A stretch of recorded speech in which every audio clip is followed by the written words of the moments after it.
You're on the air. Yeah, hello. Hey. Howard. Yeah. That bitch said that your movie wasn't #1 last night, that Jungle to Jungle did just as good over the weekend, and it's like no one even saw that movie. Best movie ever made. What? Your movie. Who said that? Leah Davidovich. Not only have we been kicking their ass, but during the week we've been the #1 box office movie too. We've been making Wednesday night. The last figures I got, we had 1.2 million. I think Jungle to Jungle had about 500,000. Yeah, that movie sucks. Yeah, I mean they're going downhill. They keep losing audience every day, and they know it's over. Exactly. We keep growing every day across the country. The difference between our movie and any other movie is we have a well-reviewed movie. They don't. Right. We have a movie that got great reviews, and trust me, if my movie got great reviews, those critics did it begrudgingly. It must be a brilliant film. It must be brilliant. Oh, yeah, because they wouldn't have done that if it wasn't great. The Daily News was trying to paint me a loser. They go, well, gee, we're disappointed. You didn't make $30 million the first weekend. Just sit back and watch this movie grow. Oh, geez. We made $15.5 million the first weekend. Now, every night this week, Wednesday night, the slowest night of the year, we made $1.2 million, which was the #1 at the box office. We're now up to almost $20 million. We do that every week. In 5 weeks, you got a $100 million film. Don't even give me any crap, man. I got a film here. Someone was going to give you crap, though. Well, they're all going to give me crap because they can't stand it. It's Hollywood circling around in the wagons trying to drum me out. The new face of Hollywood. Yeah, that's right. Get ready to throw up. Keep that face out. They're trying to keep this face out of Hollywood, but they ain't going to do it. It ain't going to happen. You know why? Why? Too many of us. That's right. Too many of us who just love you to death. That's right. You know? That's right, hey, man. Hey, I got a pretty good Grillo story. What do you got? Down at the premiere on the 31st Street. Yeah. He's coming down on his limo. Yeah. And he had a limo? He had a limo. Yeah. I don't even think Jackie had a limo. Everybody was screaming at the limos, you know, who's in there? Who's in there? Cheap effing limo, all that other crap. And so out of everybody passing by, Sherman Hemsley opens his window, so no big deal. Then Grillo comes down with his arms raised up like Rocky. Like he made the movie, right? Yeah, made the movie. Right? And everybody's like, he's got his arms raised. He's screaming, yeah, yeah. And we got 100 people in unison screaming a-hole at the guy. Yeah, what's Gorilla showing up in a limo with his arms raised? He rang the bell. He sunk down like the beaten pussy that he is. I rang the bell during the movie. I'm victorious. I said, quiet on the Z. If it wasn't for me, this movie would be very noisy. Ring, ring. Quiet on the Z. Rolling. Quiet. Action. Yeah. He's such a loser. All right, man. I got to go. Hey, Howard, thanks a lot. Thanks, man. Grillo. Everyone was goofing on Grillo. A-hole. He was excited. He got caught up in the moment. Started to think people were there for him. Little humility, please. Yeah, really. I didn't even wave my arms in the air. We got a crew. It's out of control. Yeah, no kidding, it's out of control. Wait till I read you the hotel bills from... I'll do that next. Let me take a break. Right. I'm going to read the hotel bills from California. Meanwhile, by the pool, how nauseous did Gorillo's tattoo make you? Oh, you forget how big it is. Yeah. He put this thank way goodness. too big cross. He must have had that side away from me. I didn't get to see it. One day I said to Grillo, you a real religious guy? He goes, well, what do you mean? I go, he was wearing a giant cross on his T-shirt. He wears a cross around his neck, and his arm has a cross that goes all the way down to his elbow. Yeah. And it's crooked. Oh, it's frightening. It is frightening, isn't it? It is so crooked. It's a clatter. It is so big. So unnecessary. Yeah, I go. Totally not. Nobody scaled that. You know, they didn't look at his arm and see what size cross it could take. Yeah, I mean, it is huge. They just, whatever space, let's fill it. Yeah. It's just this huge, giant cross. Because there's no proportion there at all. No, it would be cool if it was like a third the size. Yeah. And it would like kind of look cool, like a cross on your arm. Nothing wrong with a cross, but he's got the cross going on the T-shirt, the cross around the neck, the cross on the arm, and he's not even religious, he tells me. He's like a walking billboard for Jesus. Well, it's hard to think of what to put on, so I just put a gross on. Another gross. A gross, because I love Jesus Christ. Do you love Jesus Christ more than any man on the world? I put the cross so I could be in pain like Jesus.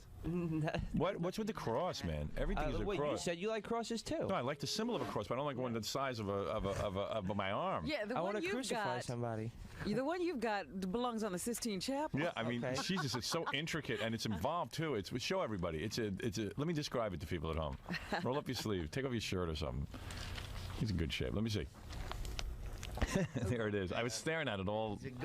And then you have to watch him putting suntan lotion on his craws. I was putting suntan lotion on my body. No, you were putting extra on your craws because he didn't want it to fade. Sensitive. Wait, I didn't. Put it back there. We're still looking at it. It's blue and it's crooked. it's crooked. Big red dart. I just can't believe the guy made it crooked on your arm.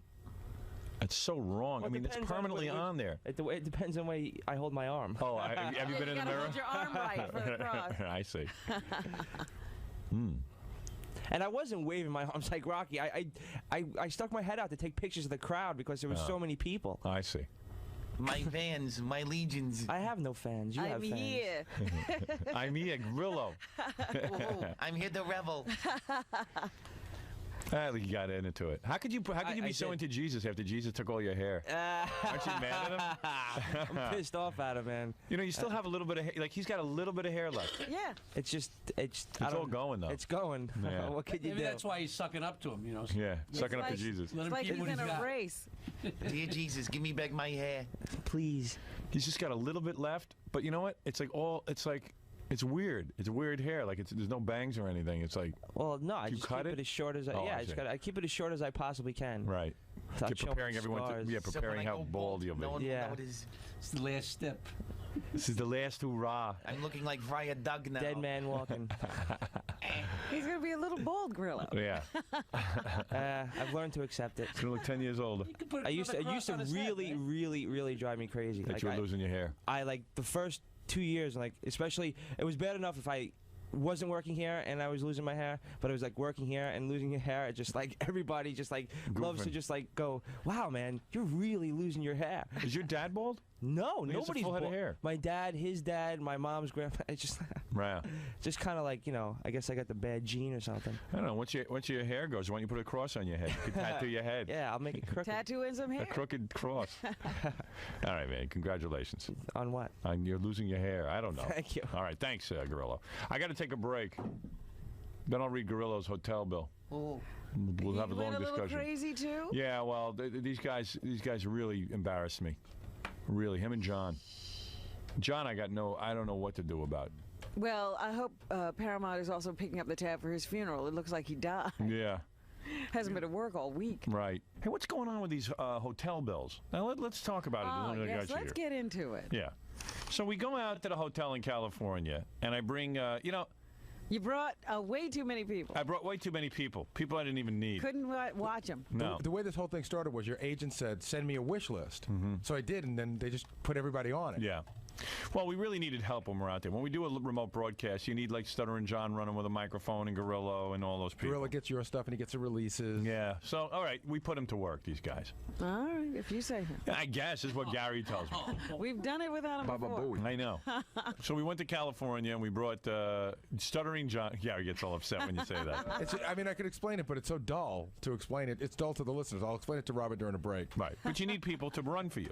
Yeah, there's stuff that needs to be done. We've But you know what? grown. Let's just bring like regular interns next time. It doesn't have to be Stuttering John and Gorillo. You mean just like There are no not- people in L.A. who could do what they do? Because let me tell you something. Yeah, exactly. We could have just like, I'm sure KLSX had interns who could have assisted us. I mean, and it could be much more helpful because they know Los Angeles. And you want to know something? They're probably a lot more motivated. And you know what? There's not going to be any of the star attitude. At this point, Gorillo and Stuttering John think they're celebrities.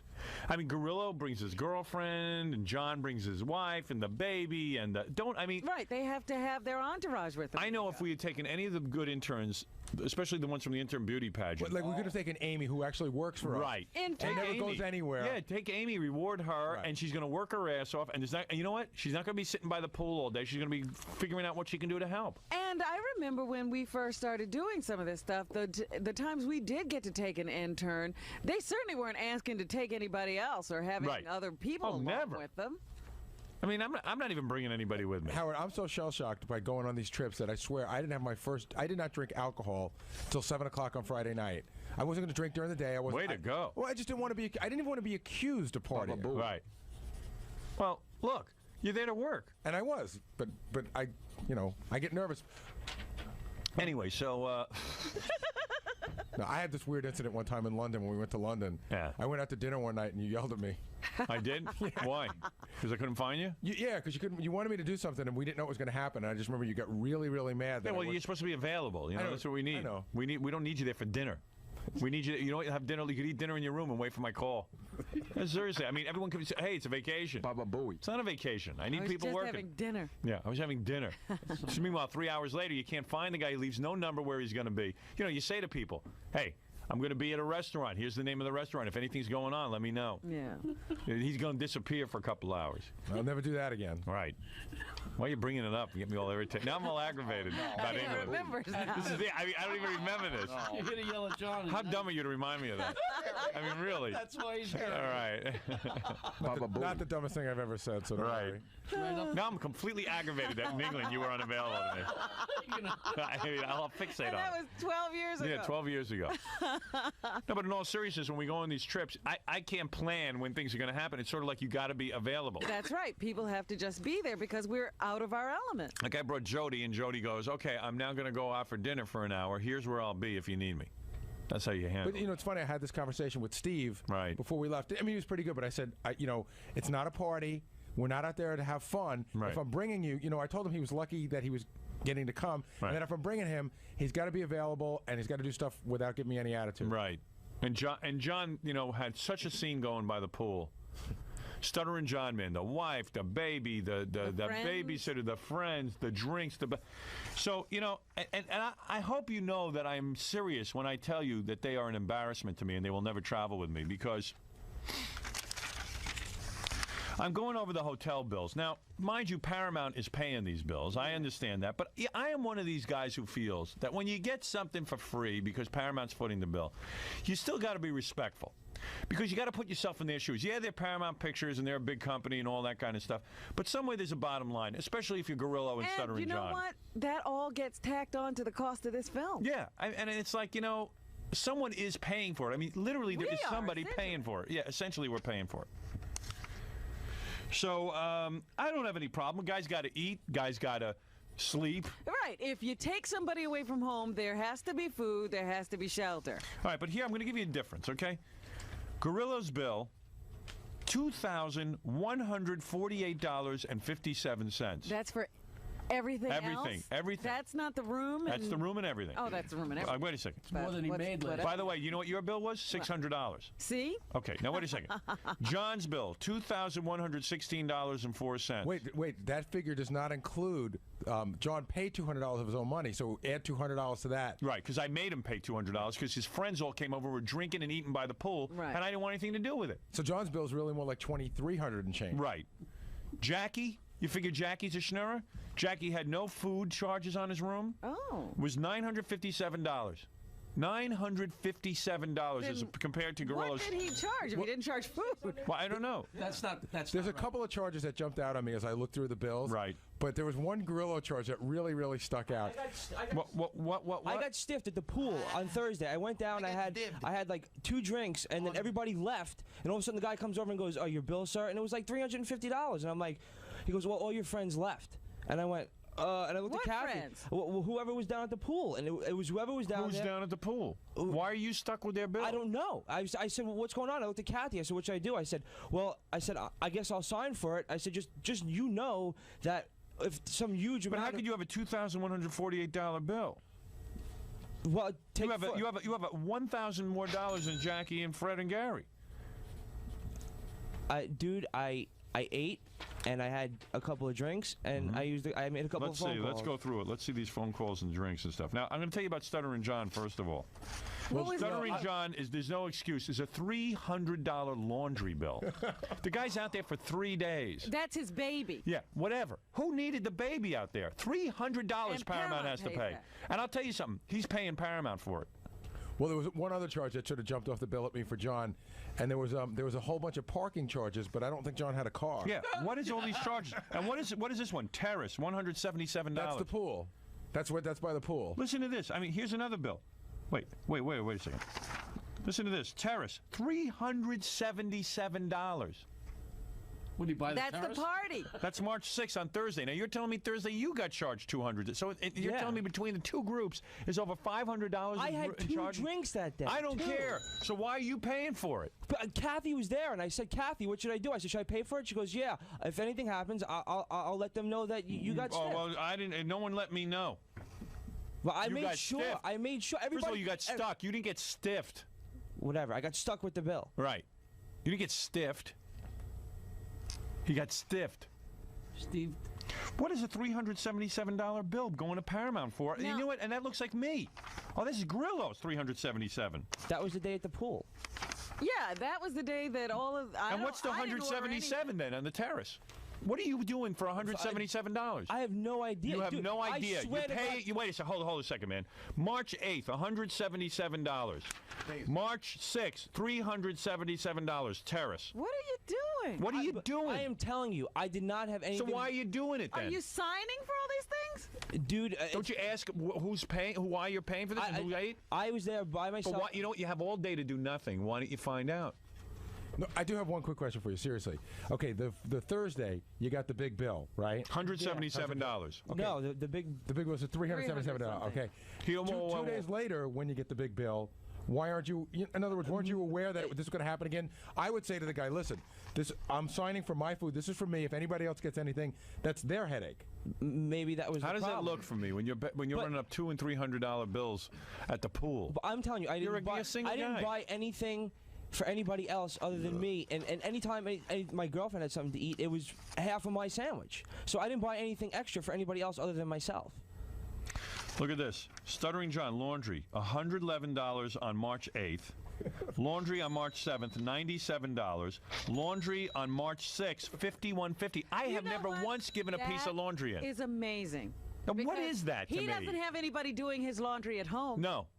You know how expensive it is at a hotel to get your Get your laundry, laundry done. 3 days he can't put. I mean, I came home with dirty laundry. That might be like 6 pairs of underwear. You for know like what? 50 That bucks. is completely insane. What is he doing to me? He is never, ever to go on a trip with me again. Howard, don't you take the amount of clothes that That's you're the gonna need wife. for the trip? Yeah, 3 days And we toss were them in the there. closet? Yeah, but you don't have a baby with you who's soiling diapers. Yeah, but no, diapers. And I didn't ask him to bring it. Yeah, I mean, they're disposable diapers. But they got clothes. They throw up. They they do a whole bunch of stuff. wash but I them in mean, the sink. wash them. Yeah, I mean, Little woolite. 300. Well, What do they you think? couldn't take home dirty tell you something. Look at this. swimsuits. Parking, $18. Parking, $7. Parking. Look at these. Parking what? Wait, I don't know what he's parking. He didn't have a car. That's hysterical. You're right. Parking. Look at this. Parking, $7. Like it just goes on and on and on. Just Is he paying for his friends to park? It has to be. I mean, why would John have parking charges if he doesn't have a car? Look at this. Room service, $59. Room service, $69. I mean, They were eating everywhere. Yeah. Upstairs, downstairs. Yeah. All around the pool. let me ask you something, John. John, let me ask you something. Yeah. Still sick? Yeah. Yeah. How? Explain to me over $300 in laundry bills on Paramount on my tuchus. No, whatever it is, I'll pay for that. No. I don't want you to pay for it. Tell me why when you go with me, Howard, why when you travel with me you have $300 in laundry bills over 3 days. I thought they said that laundry was included, but I mean, if it's I didn't know. What? Who said laundry's included? We got a memo that said everything excluding massages and paid out. Gift shop and that sort of thing. Gift shop.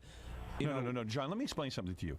When people say that they'll pick up the tab for everything, it doesn't mean you have to use No, it. I know that. I didn't. John, listen carefully. Don't tell me you know it because you don't know it. All right, then. Like if somebody says they're going to be nice to you for once in your life, and they're going to Don't let take you, advantage. they're going to let you come to California, and they're going to pay for your room in a really nice hotel.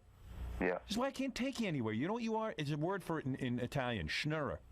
You're a schnurrer. You know what a schnurrer is? It's a guy who says, "Hey, it's free. I got it." It's like the guy you invite out to dinner, and he goes, They empty the mini They bar. got to have lobster. Yeah. They never order lobster ever, but someone says, "Hey, I'd like to treat you to dinner." They got to order lobster, and they don't even like lobster. They just got to find the most expensive thing on the menu. That's it. It's called a schnurrer. If they were paying for it themselves, they wouldn't do any of this stuff. No, never. $300 in laundry bills? Are you sure about that? Yeah, here. I'll read it to you. You add it up. March 8th, I have my printout here. $111, $51.50 on March 6th, and $97 on March 7th. It's close to $300. Yeah, well, Oh wait, This here's is the first time you've ever worried about cleanliness. turn the radio down, please. Jesus Christ. Who's that, your wife? I have my mother here, too. Yeah, good. Maybe she can explain how you're supposed to live. I understand. Listen, I'm not saying, listen, I'm not saying... I didn't get anything cleaned. It was probably for the baby, and I'll pay for it. I mean, what do you got to bring your...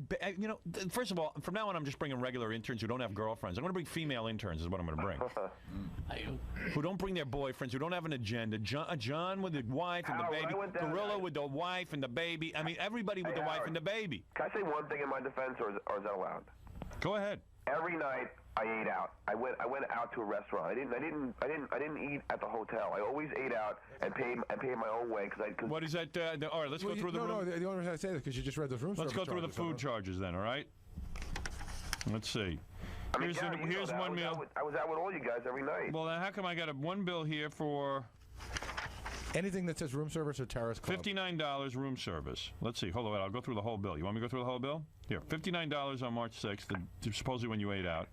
No, March 6th was when we got there. And you know $59 means it wasn't just John eating.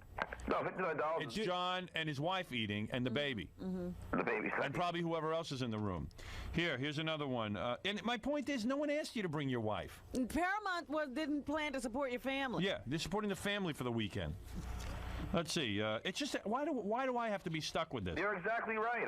I'm not. Terrace bill $41.68. Terrace bill $117.42. Well, that's the Tell me something, John. Tell me something, John. In one sitting on March 7th, how is it you run up $117.42 at the bar? No, because, Howard, a lot of times they came to me like I came to you. Yeah. And it was everybody's drink. It wasn't only mine. So why are you picking it up? Because I was the last one there one time, and you know, I mean, you know, for some reason they came to me. Oh, only you. No, at least, you know. Never Jackie, never Fred, never Gary. Gorilla. You and Gorilla, the only two they came to. No, they came to Gorilla once for everybody's bill. They came to me once for everybody's bill. All right, let's see if I can find another terrorist charge. Here's another terrorist charge, $41.68. All right, that's okay. That's okay. I'm not complaining about that. But you're right. I mean, anything that's exorbitant, I will pick up. No. I don't understand the laundry. That's just because I know what it is, and what is it? I actually got into a little. You know, it was for the baby, and that's not right. So you know, for the baby. Yeah, it was the baby's clothes. All right, let's go through the parking charges. Did you have a car out there? The baby had a car. Oh, the baby. Oh, the baby's baby. carriage or the something. baby car. No, I didn't have a car. I don't know how I can. How do you have parking charges on your room? I have no idea how. They're all over the bill. You have no idea. No, how can I have a parking charge? I don't know. It's on here. Can I venture a guess? Yeah. Seriously, John. His friends parked Your there. friends probably pulled in and they said, "What are you doing here?" Said, "We're going to park." And when they left, they say, "Oh, I'm with John Melendez." I mean, I seriously doubt that, Gary. March 6th. There's a lot of charges over a lot of days. March 6th, 2 parking charges. March 7th, parking charge. March 5th, parking charge. If my friends came and put the parking thing on my bill, that's pretty lame. So, I mean, and if that's the case, I'm going to call One big party going. No, I mean, but... well, if you hadn't been doing all that partying, John, you wouldn't have these problems. John, I would gladly even pay for it. I just don't want to be embarrassed by taking you and having you get the $300 laundry bill. No, I will gladly pay for it. No, it's not the point of paying for it. You know, Howard, when I went downstairs, I said, how much is my bill? And they said, you know, $1,000. All right. I said, so let me pay $200 of that. All right, thank you. Because I don't want to be... Don't worry, it'll never happen again. You know, I'm sorry, Howard. All right. Luckily, you couldn't charge pot to the room. Hey, Howard, I don't want to bring it up. Hey, Howard? Yeah. Nah, forget it. Bring it up. I'm a little, miffed by one thing on Tuesday. You know when you said that it was okay for Jackie to smoke because he's in a different league than me? No, that's not what I said. I said, why is it that you compare yourself to Jackie every time I bring something up? I had a private discussion with Jackie and also an on-air discussion with Jackie. No, because you said that we were in a different league. No, first of all, you are.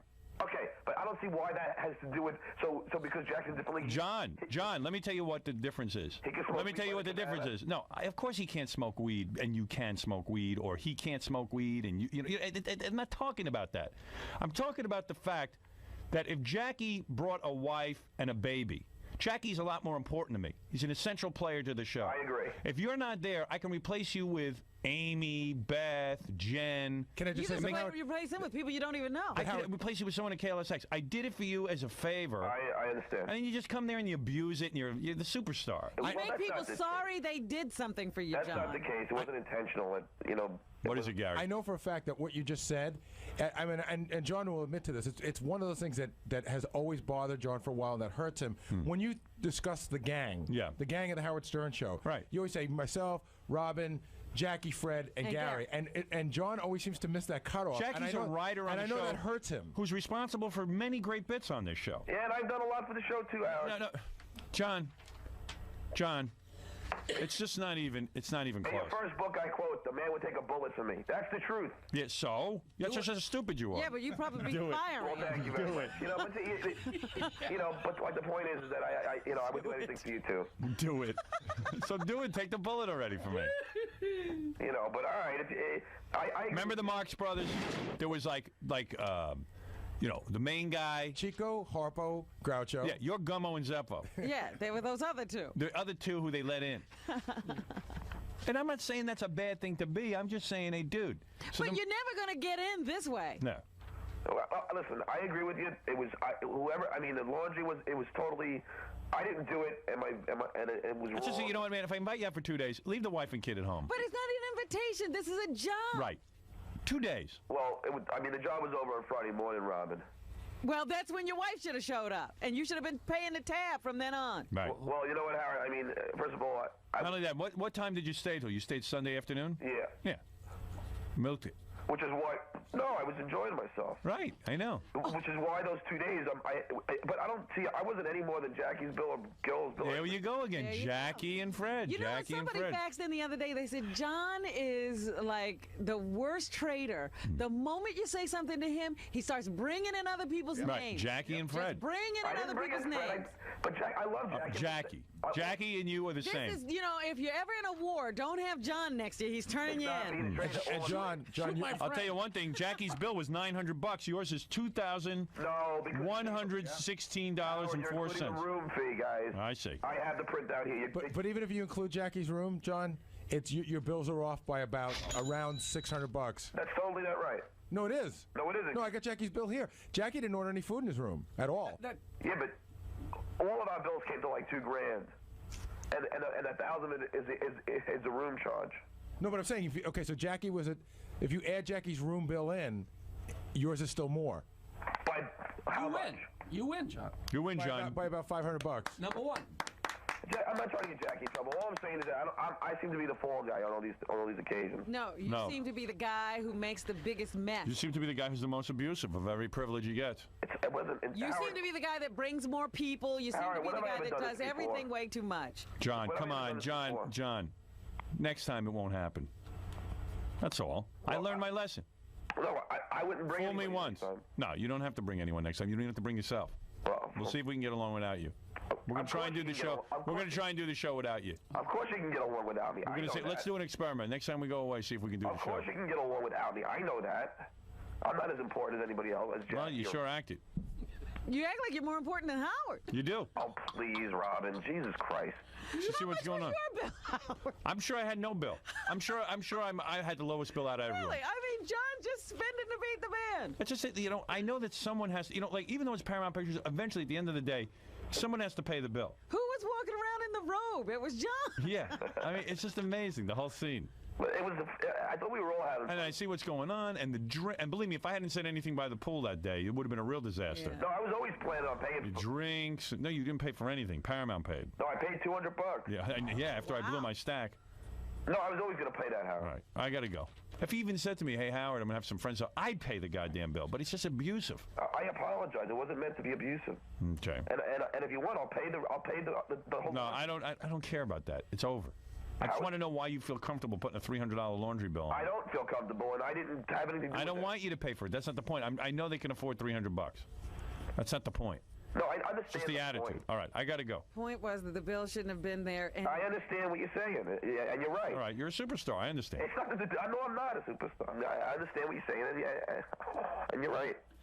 Who's doing the laundry today? Shut up, Rob. Yeah. Who's doing the laundry today? Send it to California. I don't even know how you run up a $300 laundry bill in 3 days. She was watching baby clothes. This is a guy who. Who do you call? Yeah. How many clothes does that baby Can't go you through? rinse it out in the sink? But this, Howard, when you were like flipping about the pool bill, the laundry came, I said, "What are you doing? Are you getting laundry?"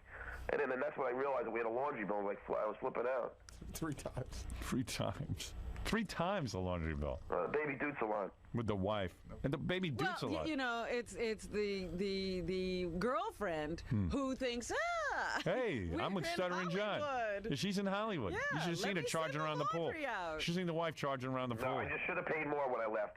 No. No, I thought 200. You shouldn't have brought your wife and kid. No, I should have paid 500. Then I would have had this problem. Vicky, Yes. what do you want to say? Oh no, here we go. I am 24. I have 2 kids, and this guy is a screw-up. He is such... I can't stand him, He's Howard. abusive.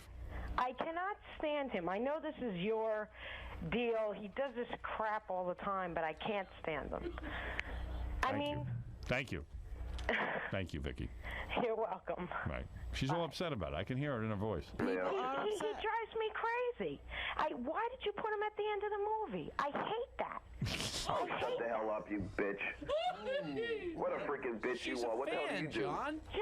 Oh, shut up. Hey, man, don't talk to her like that. I will talk to her. She doesn't even know me, the freaking rat bastard calling it. John, Thank I know goodness you you couldn't 'cause afford I hear to you on know the you. radio every day. Yeah, here we go. No, either. Yeah, okay. You copy Howard. Oh, yeah.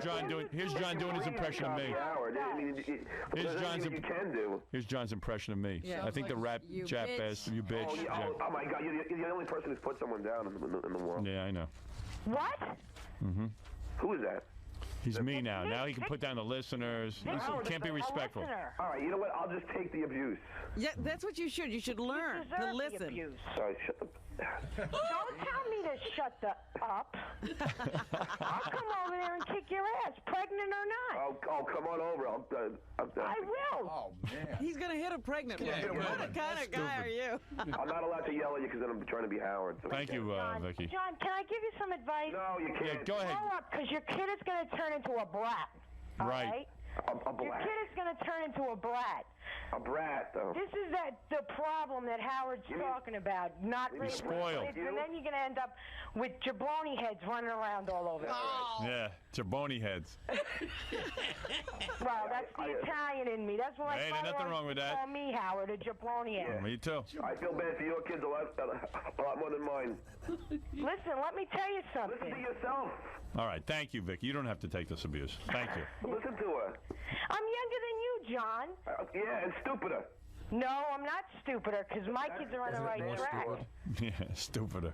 Thank We you. work hard over here. Yeah, doing what? Doing what? I take care of kids all day. Good. You don't think that's a 24-hour job? Plus, I've had jobs before this, but I'm pregnant now, so I can't. All right, Vicky. Thank you. Thank you, How Howard. much you charge an hour? What? Nothing. Oh, Nice. I'm going to scream. Well, I didn't put it through. No, you, dummy. All right. I'm sorry Missing again, every Howard. point. Missing every point. I agree with you. All right. I got to take I a break. agree with you. What good does it do for him to agree Yeah, after the it's fact? abusive. It's abusive. I can't wait to see the silly. tension in the This is the best of the wrap-up show. A recap and behind-the-scenes look with John High and Gary Dell'Abate. The best of the wrap-up show begins now. Hey, it's Gary Dell'Abate. On Monday's wrap-up show, we talked to John Lieberman. He went to Richie Wilson and Rachel's wedding, and he made quite a scene. He was the Ronnie of the wedding. He was drunk and screaming and yelling. It was like somebody gave him truth serum. Here's how it went down.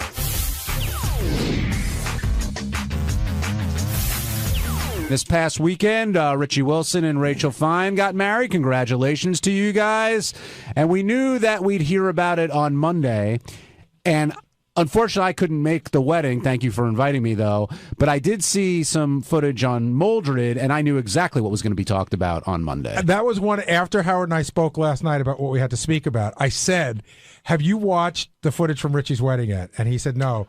And I said, wait till you see John Lieberman. He is a star. Now, before we get over to the new Ronnie Mund over there, hold on, John. Richie. This is your big day, obviously. I heard it was a great party. I heard about the bike. Fantastic. I'm happy for you.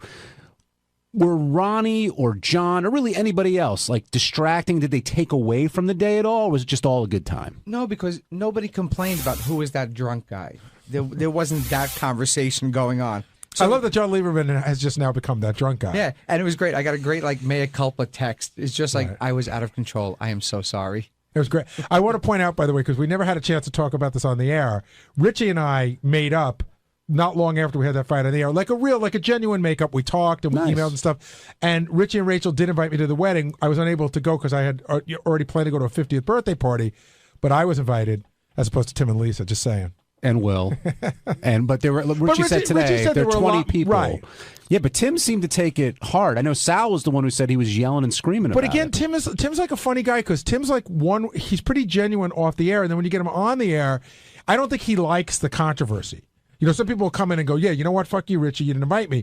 Tim's like, nah, I was just kidding around, So But I think he probably was bothered by it, but doesn't want to deal with it on the air that way. Yeah, he was hurt, and this is kind of his way of saying it without coming on the air and saying He's not confrontational on the air. I was offended by something Tim did with that. He did it on Moldred, which is like our communication system, and then on the air today too. He's like, even Scott Salem got invited. Well, you shouldn't be offended. Scott should. Well, I'm offended. Like, I don't think Tim should be doing that. But I've also worked with Scott for 15 years. I've known Tim for what, 4 or 5? No, I think, but Benji's point is, why is Scott the Mendoza line for getting invited to a wedding? I like working Mendoza line in. Richie, Ronnie was part of your wedding party. Yeah. Were you surprised that he got all choked up? Yeah, very, very surprised. What do you think triggered that? That's the only time, aside from his old dog dying, that I've ever seen him that emotional. And we're good friends. We hang out a lot. And I think he just saw it as a good moment because he was there through everything. Like when Rachel and I broke up, she confided in him in a lot of things. So he was around for everything. So I think he was just happy to finally see it. He went dress shopping, for God's sake. Yeah, he took her dress shopping. He's Charlotte. Well, he also said he tried to keep it in check. Out of respect to you and being in the wedding party, he toned it down. He had a little bit of Ronald, not all Ronnie Mund. Yeah, because a lot of Rachel's family is very conservative and very proper. And we said, if you're going to do the speech, do it at like 11:30 when all the older people went home. And when he did it at 8:30, we all were like, oh, Jesus, here it comes. I was told he was a little bit like God rest his soul, Hank the Dwarf at Doug's wedding. Like everybody thought Hank was going to come. Everyone said, Doug, you're crazy to invite Hank. He's going to ruin it. And Hank didn't drink, came in a suit, and he was like Robo-Hank. He was like a really well-behaved. In my bathroom, I have a framed picture of Hank just sitting on a chair at Doug's wedding in a little suit with his arms folded. And looking, by the way, bored shitless, dying for a drink. Yeah. Which leads us, of course, to John Lieberman. And, John, those clips say it all, I think. Obviously, you had a few. You were having a good time. Do you regret anything? I know you apologized to Richie, but at the Christmas party, you like to drink a little bit and have fun. When I go out, I like to drink. And as I said, I don't go out a lot, but when I go out, I like to drink. Do I regret it? Of course. I mean, when you get, made fun of on the air for 30 minutes or so, I do regret it. But you regret it, all right. John, was what happened the other night, would you say it's more like Haley's Comet, a once never happens, or does it happen once a year? I would say probably a couple times a year. How many times have you had to... That's a lot. I would say 2 times a year. How many times have you had to send a similar text message or email saying what you said to me? Look at that face. I've sent a couple in my time. See, I noticed at the Christmas party this year, like you were dancing and having fun. You weren't making a spectacle of yourself, but you were on the border. But what I noticed more was your girlfriend was like, yeah, I'm not getting involved in that. She's known me for a very long time, and she's seen similar incidents to this. Right. We were all sort of like, God, Lieberman's girlfriend seems so normal. Does she know what's going on? Oh, you should have seen her Saturday night, man. Just hiding in a corner. So she drove home, I'm assuming. Yeah. Oh, yeah. Of course. But she's very tolerant, and she's known me for a long time. And I mean, this started in I mean, look, my nickname in college was Two Live Jew, because we used to have these parties at our fraternity house, and I would just start rapping in the middle of it, and people eventually would come to see me rap. God, but would I pay to hear that. It's a release for me. It is. I know it sounds like bullshit, but like I don't want to sound like Tim, but during the week, I generally work like 15-hour days, and so sometimes I need a release. I'm not saying it's right. Ronnie, stop being a dick. Do you only, when you rap, is it only Two Live Crew, or is there a Jay-Z plethora probably. of artists that you cover? Well, they're original raps. They were original your me own. raps. Yeah. It's like my poems. I got a lot of questions, but one of the questions is, so you get home, I'm assuming your girlfriend like throws you in bed, takes your shoes off, throws the covers on you, just, you're fucking passing out, right? I actually wasn't passed out. No, we talked on the drive home. And what did she say? And like, did she recognize that you made a bit of a scene? Yeah. And what did she say? She said, "Come on, you can't do this." She's like, because now you're working at Howard Stern and this is going to come up on the air. Whereas before, your life isn't as public as it is here. Right. Before, everyone goofed behind your back at the water cooler. Right. Now it's on the air. Right. Or to me, now it's on the air. And I think, and that's what I'm most mad at myself for, is that realization that I'm a pretty smart guy, but yet I didn't really fully put two and two together that this is not good. This is going to be on the air. What were the softball questions? You kept saying that today. Well, this is the thing. I mean, to be complete, in context, like, those guys know that Lisa and I, butt heads. So, they see I've had a few drinks. So, of course, they're bringing up Lisa. I didn't initiate what you heard on the air. I did not initiate. The Jay-Z thing I did. I went up to the DJ. I said, I'd like to please, and I was very, very nice about it. I said, could you please play Empire State of Mind? We heard how nice you were. No, that was later, but to the DJ, I was nice. But so I initiated that. I did not initiate any of the Lisa G stuff. But I watched the full 8-minute interview. Okay, it was on Moldry. The full 8-minute interview. Why didn't I see it on Moldry? I don't know. And maybe it wasn't on Moldry. Maybe Doug just said kept it away from you. Doug said it's just a couple of. I didn't. But the thing, like when you say, you would have people believe that they got you drunk and pointed you into saying terrible things about Lisa. You were drunk, and they just said, "What do you think of Lisa's book?" And you were off to the races. There was really not a lot of prodding needed. Right, but I didn't go up to them and say, "Hey, boys, let me start talking about Lisa's book." I know, but they didn't say, "Do you think Lisa's nice or not?" They go, "Just what do you think of Lisa's book?" And you were shot out of a cannon. Because but you're blaming that on them? No, I'm not blaming. No. I take full responsibility for what I said. All I was saying was I didn't initiate it. They asked the questions. Yeah, but That's that would what be I'm like saying, nobody asked Mel Gibson about Jews, but then he talked about the Jews. The other thing that happened, Gary, was when you first came in, actually, Ronnie, you were in there first because Howard was saying how Ronnie has become Howard. Like, Ronnie... Stop it. It's what he said. I know what he said. Well, what do you think he meant by that?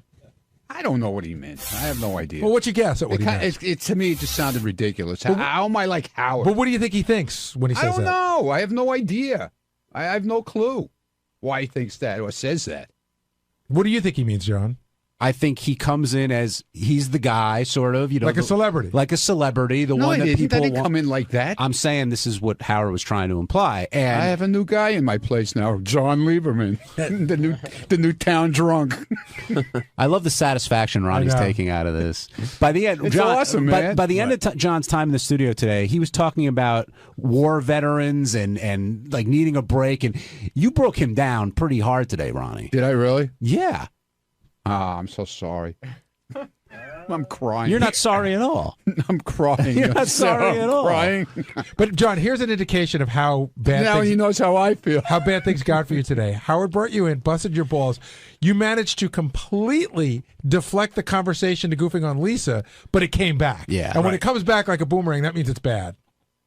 Look, I know it's bad. I know it's bad, and I know it's not over, but at the end of the day, if you boil it down, who has not gotten drunk at a wedding? Just not everybody is recorded and it's played for millions of people. If it hadn't been here, like, do you think you really did anything wrong? Like, you apologized to them? Do you think you did anything wrong?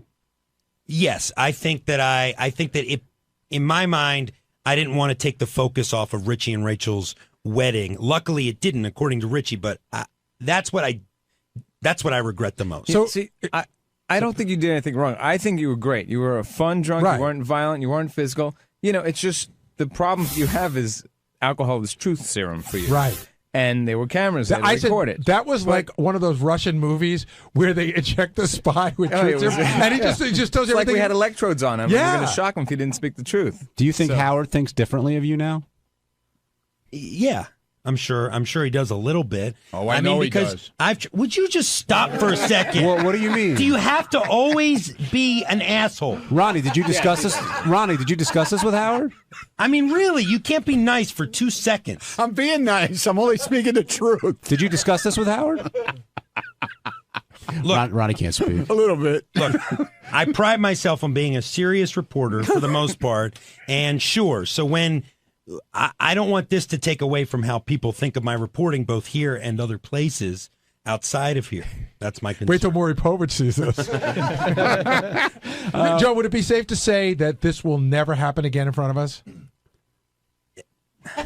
Christmas party is in 3 months. No, yeah, I mean, I think I've learned my lesson, so I want to say it's not going to happen again. Yeah, that's what they all say. Yeah, there's a but. I can feel it in your voice. I mean, but I can't. I'm not going to sit here and lie to you. I'm not going to lie and say unequivocally it's never going to happen again. I don't think it will. I think I've learned my lesson, but I'm not going to sit here because you'll pull the tape in a year or so at the Christmas party and say, look. So I'm not going to say never. I'm going to say I hope it doesn't. Gary, I never thought I'd say this, but there's a lot of Sal and Lieberman. That's what I was just thinking. Holy crap, I just thought the same thing. A lot. Never say never.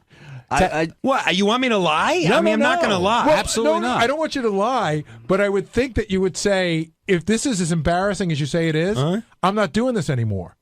Yeah, but there's that very small part of me that knows how I get when I go to social functions. Which means that you really would like to do it again, just not embarrass yourself.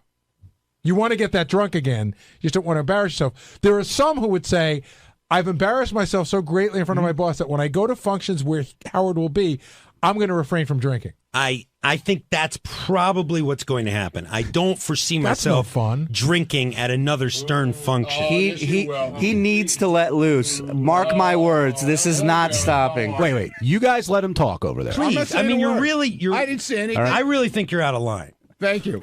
That's the whole idea. Go ahead, John. What I said is this. This was a social function. You know, I have never let alcohol interfere with any work I've done. In fact, I was on Moldred at 8 a.m. Sunday morning uploading Ronnie's speech and texting these guys apologies. Alcohol has never impacted any work I've done, nor will it ever. So, you know, I don't want to be branded some town drunk. The fact that I went to Richie's wedding and got drunk, okay, I did. I wasn't the only drunk person there. And had I been putting microphones in other people's faces, you would have gotten comments from them too. But do you think anyone here should be labeled a drunk under your criteria? I think labels aren't fair in general. Wow, did you just scratch the shit out of your head again? I scratched. Holy crap! It's fine though. It looks worse. This would be a way. Rash. You see that? I see it. I'm not. See what I do to people, John? Oh yeah. My forehead gets itchy, and then I itch it, and it'll be red for about 3 minutes. I think the point, somebody was on the phone before and they hung up and they said, we're out of line. We shouldn't give you a hard time. It was not a work function. And first of all, I don't think you did anything wrong. I think it's funny, but I think it's when you go to a social function where work people are going to be, people are going to watch you and have have ideas about how you are. It doesn't mean that you're not going to get you're going to get fired for what you did, but people will look at you a different way. You agree on that, right? Yeah, of course. And not only that, but there's content for the show the following week, depending on what you're doing and where you're at. It all leads to the show. So you don't want to be the heir apparent to Ronnie when it comes to these types of things? No, I don't think. No. Too late. Well, how would you classify Ronnie at these situations? Like, I'm not going to classify Ronnie. I don't want to talk about Ronnie. But you have, like, even in this, you said, hey, I'm not a Ronnie. Because somebody was saying that I am the Ronnie. So what is a Ronnie? Well, that's a good question. That's a good question, Benji. So what's the answer? I don't want to speak poorly of Ronnie because I'll tell you what it is. Ronnie will tell you himself. He was drunk. He was a mess. He made an asshole out of himself. That's Ronnie. Do you think he should? Do you think how many people in this room? How many people in this room have not gotten drunk at a wedding and maybe Has anybody in this room not gotten overly drunk at a wedding? Not on camera. Maybe John Hine. But of course, I've gotten crazy drunk at a wedding. But it's one thing to get drunk at a wedding. It's another thing for that to manifest itself in a way that everybody at the wedding knows how drunk you are. But I think Richie told you not everybody at the wedding. Sure, the Stern guys did because they were shoving fucking Goodstein shoving just because cameras Richie's and grandmother recorders. didn't know how drunk you were doesn't mean most of the people did. The people that are most important that needed to know knew.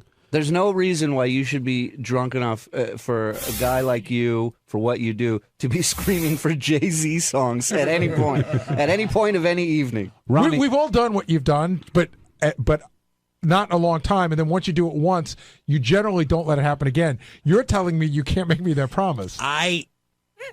I'm not going to make a promise I can't keep. You got that right. But I'm fairly certain this isn't going to happen again. But that either means you're not as upset as you're acting. I don't think what you did was that big a deal. No, I'm not going to lie, Benji, like you. No. Shh. A second. I am not going to stand here and lie to Gary because then in a year, let me finish. No, John, you didn't hear what I said the what or did you was. say? I said either you're not as upset as you're saying, or you do have a drinking problem by definitions. I told you that this morning. I think if people are telling you your boss may have a different perception of you right now, and you come away with that going, I can't promise that I will not do that again. If you listen to what I said, He's being honest. He's being 99.9% it's not going to happen again. You know that when we go to the Christmas party this year, that people are going to be feeding you drinks. By the way, what were you drinking? Vodka and soda. No with shots? A splash of lime. No shots. And this is the thing. At the Christmas party, I was doing shots. And like back in college, I was known. Back in college, the whole Two Live Jew thing started because I was the president of my fraternity, and we used to bring pledges up to my room on the top floor of the house to give them shots and stuff. And so this is when it all happened. It happened with a rap I did about shots. And then that carried over. What? Did you always do originals, or did you ever cover anyone? I generally do originals, but I've done Run DMC for Shuley. He does it in the newsroom occasionally. If exist, you have to have a CD. I don't have a CD. How deep do you go into Rapper's Delight? Can you go to like eighth verse on Rapper's Delight? No. Run DMC. Shouldn't the Howard 100 News investigate your rap career? I'm on it. I want to do a whole karaoke breakdown of And this. I love karaoke, and they know that. We have a bigger thing that we wanted to do. I never been able to get anybody to agree to it. We wanted to do a newsroom talent show. Yeah. Where Lisa plays the violin, he raps. Lisa won't do it, but I would love to hear him and Sal go at it and see who's the better freestyler. I feel like somehow people Candy Rapper versus Two Live Jew? Cool, the Candy Rapper. I mean, here's the thing. It's just like, here's what bothers me. You guys just don't know me the way, say, my close friends know me. We know you. And I've been here, only for a year. So I feel like, am I not allowed to be like a regular person too? But how would we know you? No one So said, the one chance you get for us to know you, that's what we got. John, the thing you're missing here is no one's saying you shouldn't be that way. Right. We're just talking about the way you were. Like, everyone is entertained and happy, and no one's saying, hey, stop, you shouldn't do that. And by the way, when you're here, keep going. I talk to you off the air quite a bit. I think I speak for everyone would say, we all think you're a nice guy. There's no indication of us talking to you every day that you would be that guy. Right, but why would there be? I mean, I come to work to But you work. just said we don't know who you are. Well, I meant outside of work. But I you're meant saying that I'm I still don't... not that guy. What? You're saying I'm not that guy. No, I You're know saying what we're Benji's saying going for. you're that guy, and you're saying I'm not that guy. No, here's what I'm going for. People have different sides. And I can have a 100% agree. professional. I can have a professional side and a personal alcoholic. side. Wait. It's only here that your personal side becomes. John, why'd you call me a liar? Just now? Yeah. Because I felt like many times you evade questions or you lie or it's shtick. That's what I was saying. Well, and have you ever? What have I ever lied to you about? I can pull clips. I mean, there have been a number Just of say things. one. I have to go back and look. The age would be a good start. I've said on here before, I don't say my real age. I've said that. Okay, Liza. All right, Listen, hold on. Can I just... We only have 3 minutes left. I'm sorry to cut you off, Shirley. I got a question for Ronnie. Ronnie, Give me the goddamn your mic. poem Yes, sir. didn't go over very well today in the That's studio. too bad. None of my poems ever go over very well, according to everybody. I wrote it. It was original. That's all I care about. Richie, be honest. What did you think of that poem? I laughed my ass off. It was. Oh, you lying piece of shit. I like. Now you're a lying I piece of liked it shit. because it's what I expected. I What do wanted you a mean? poem, and I got a good poem. Why are you saying he's lying? Because he afterwards he was like, "Oh, thank you. That was really sweet," and blah blah blah. He was emotional? When he was after he had a few drinks. I cried like you did. You know, like what? I cried like you did. Yeah, that's the mistake I made. I cried like an asshole for your stupid wedding. Gary, I don't know what's going on here in terms of, who's... I'm a little confused by everything. I'll straighten it out. Which part are we talking about? But it sounds like, well, I understand John is upset, partially because he's embarrassed because this all came out on the air and he's being portrayed as a drunk, which he's not. He just got drunk at a wedding. There's a difference. He's not a drunk. He was just the drunk. He's being portrayed as Ronnie. He's upset. He's Otis, a news person. And Ronnie's taking a ton of pride in passing the mantle on to John. Without a doubt. Here it is, brother. It's all yours. Does that mean you're going to change at all, Ronnie, or you just got another... I was fine at the wedding. I gotta say, Ronnie, I had a good couple of drinks. As good as he was the other night, no one will ever beat. It's a tie between Bubba's wedding. Oh, I know. And Bubba's you with wedding. no shirt on at the Valentine's Day party in the fucking throne. Oh, believe me. Was there anything... If his girlfriend didn't drag him out of there that night, it would have got to that point, I think. Real quick, Doug. Did you remember everything that you heard today? Yeah. You did? Okay. Yeah. Can I It just wasn't that bad. Can I just ask John one quick question before we go? You said alcohol has never affected your work. Didn't you shit your pants in New Mexico because you drank too much the night before? That was the night. That was the night before. I still showed up for my job. No, but and it did my affected you. live It made you shots. shit your pants. That was a very long time ago. Hey everybody, it's Sal Governale, and on Tuesday's wrap-up show, we discuss some S&M scenarios that has happened to a friend of mine, as well as some crazy things that went down on Wall Street, based on a phone conversation Howard had with the dominatrix. It was pretty wild, so check it out.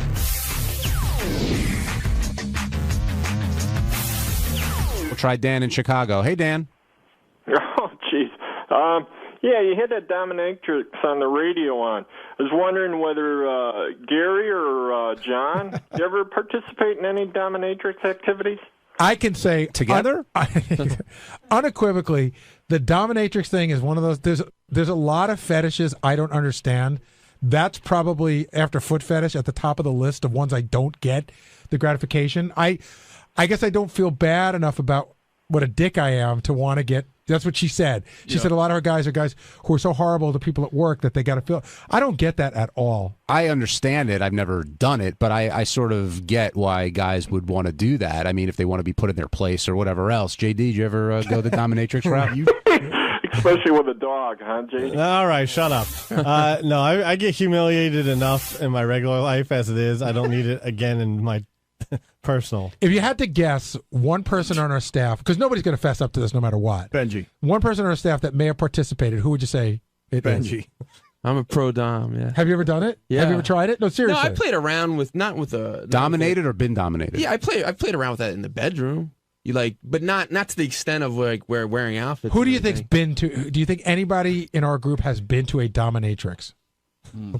Sal, maybe. I think Sal would be willing to give it a spin. Lieberman? Let's get Sal down here and get his turn on this. I think Sal's story will be something like, well, what happened was I went there and I didn't know what it was, and then she started doing it. It wasn't that bad. It's the ones you never think of. That's though. right. It's like the John Hines of the world that show up with a ball gag in their mouth. I would never bring it to work. No, I'm smarter than that.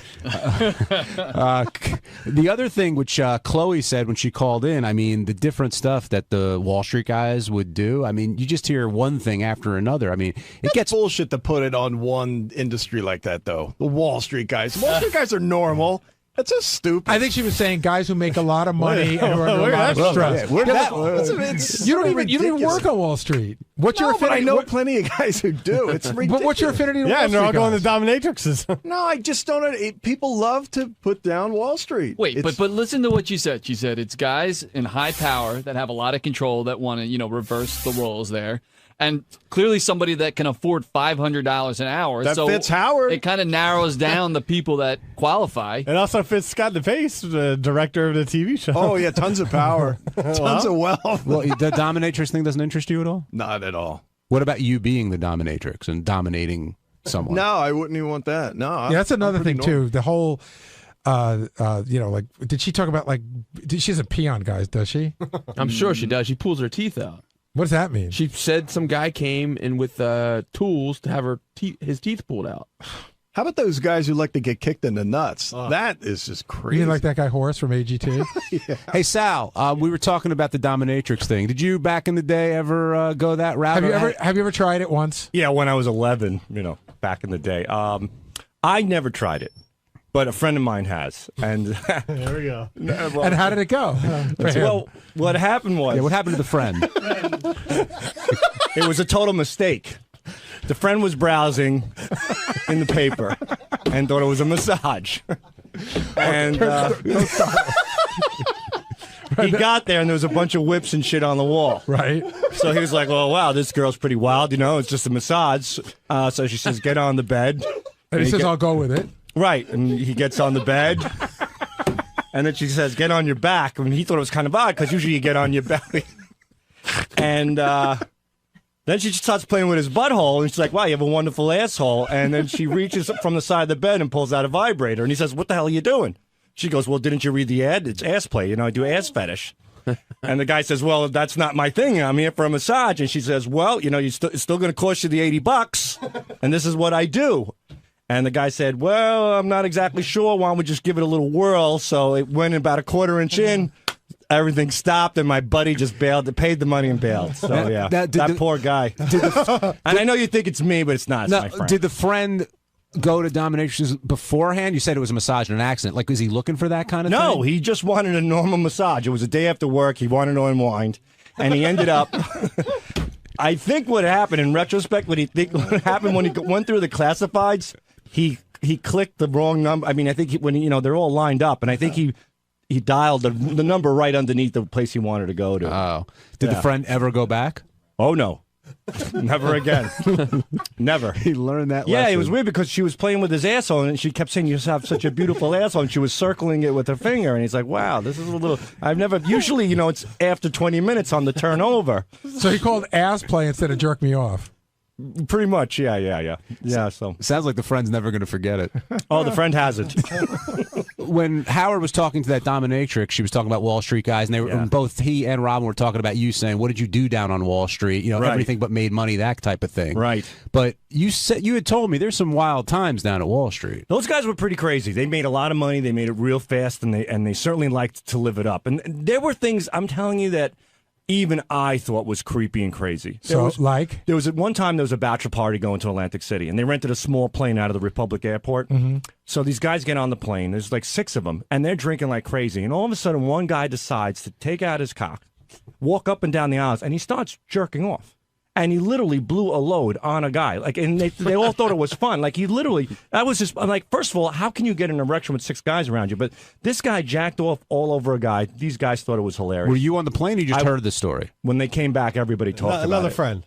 No. I thought it wasn't you who jerked off on the guy. No. Sure. I'm paranoid of those little planes. Wait, but so what? I would have The told guy you. that got jerked off on was he? No, he took it all in strides. Was one of the guys the boss or something like that? No. These were just six. And they big just shots. thought it was, hey, it was a joke. Yeah, and they got a kick out of that apparently. And there used to be another place. There was a pizza place out in Wall Street, in the area. And in the back, they had a strip club in the back of the pizza place. So where the ovens were supposed to be, there was like these dancers. They would bring them in like from the Dominican Republic. And it was crazy because on one side, everybody's having pizza and everything. And then you have the kitchen door. You just walk past the kitchen door. You pass this huge security guy. Walk down a little bit of a hallway. And all of a sudden, the kitchen is a giant club with these girls. And you get $2 lap dances. So the guys, after work, for $100... You'd stay there till 2 o'clock in the morning, and you'd still come home with money in your pocket. It was beautiful. Al in Michigan, you're on the wrap-up show. Yeah, I got a question for Sal, man. I love Sal and Richard, but, I mean, Sal, you're a fucking pervert, man. I mean, why don't you just whip your dick out and just masturbate in the building and get fired? Well, look, you know what? It was very close to that. No, that was the worst day of my life, man. Sal Not just yours. Sal got caught pleasuring himself in his office after hours. What better place? It was after hours. The door was locked. It wasn't locked enough. Well, apparently, I had my headphones. I figured I got my headphones on. I locked the door. It's after hours. All of a sudden, that lock, I turned it to the right. If you can just envision the lock, the big chrome lock turned all the way to the right. I'm going at it. I turned my head, and it was like slow motion. That lock went from the right like a ghost, pushed it over to the left. And who was it? It was 2 techs that had to fix my board. My soundboard, and they figured they'd do it after hours as well. So they come in, I just dive underneath my desk. My face was red. And they reported you, huh? No, they didn't report me. I told Richard. I was convinced that they saw it. I was so embarrassed. So Richard told you, and then you put the HR prank call together. My favorite was his reaction when they walked in, when he told me he hunched over to try and cover himself. And, and turns around and goes, "Oh my God, you guys scared the shit out of me." And I'm thinking, think how scared these guys were. I can't believe that you have a level of comfort to do that here. When you have a wife and 3 kids, every place is a level of comfort except for when you're with them. On Wednesday's wrap-up show, all the talk was about a little cough. Gary still recovering from Howard's beatdown after Cara Miller went in with her whooping cough. And, well, here's how it went.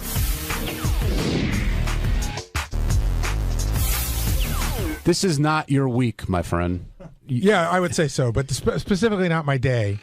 It's weird because, and we'll talk about Carol Miller and the whooping cough, of course, and everything that happened on today's program, but it's rare when I see you go in there and Howard, does his thing and you get upset, but there are also times I could tell when you're in there and he's cut you. Like, it hurts. No, he got me today. Yeah, and today was one of those times. But listen, whether he really felt that way or if he's going for good radio, I've seen him go below the belt before because when he's in there, he's in the moment. He's like, hey, I'm doing my thing.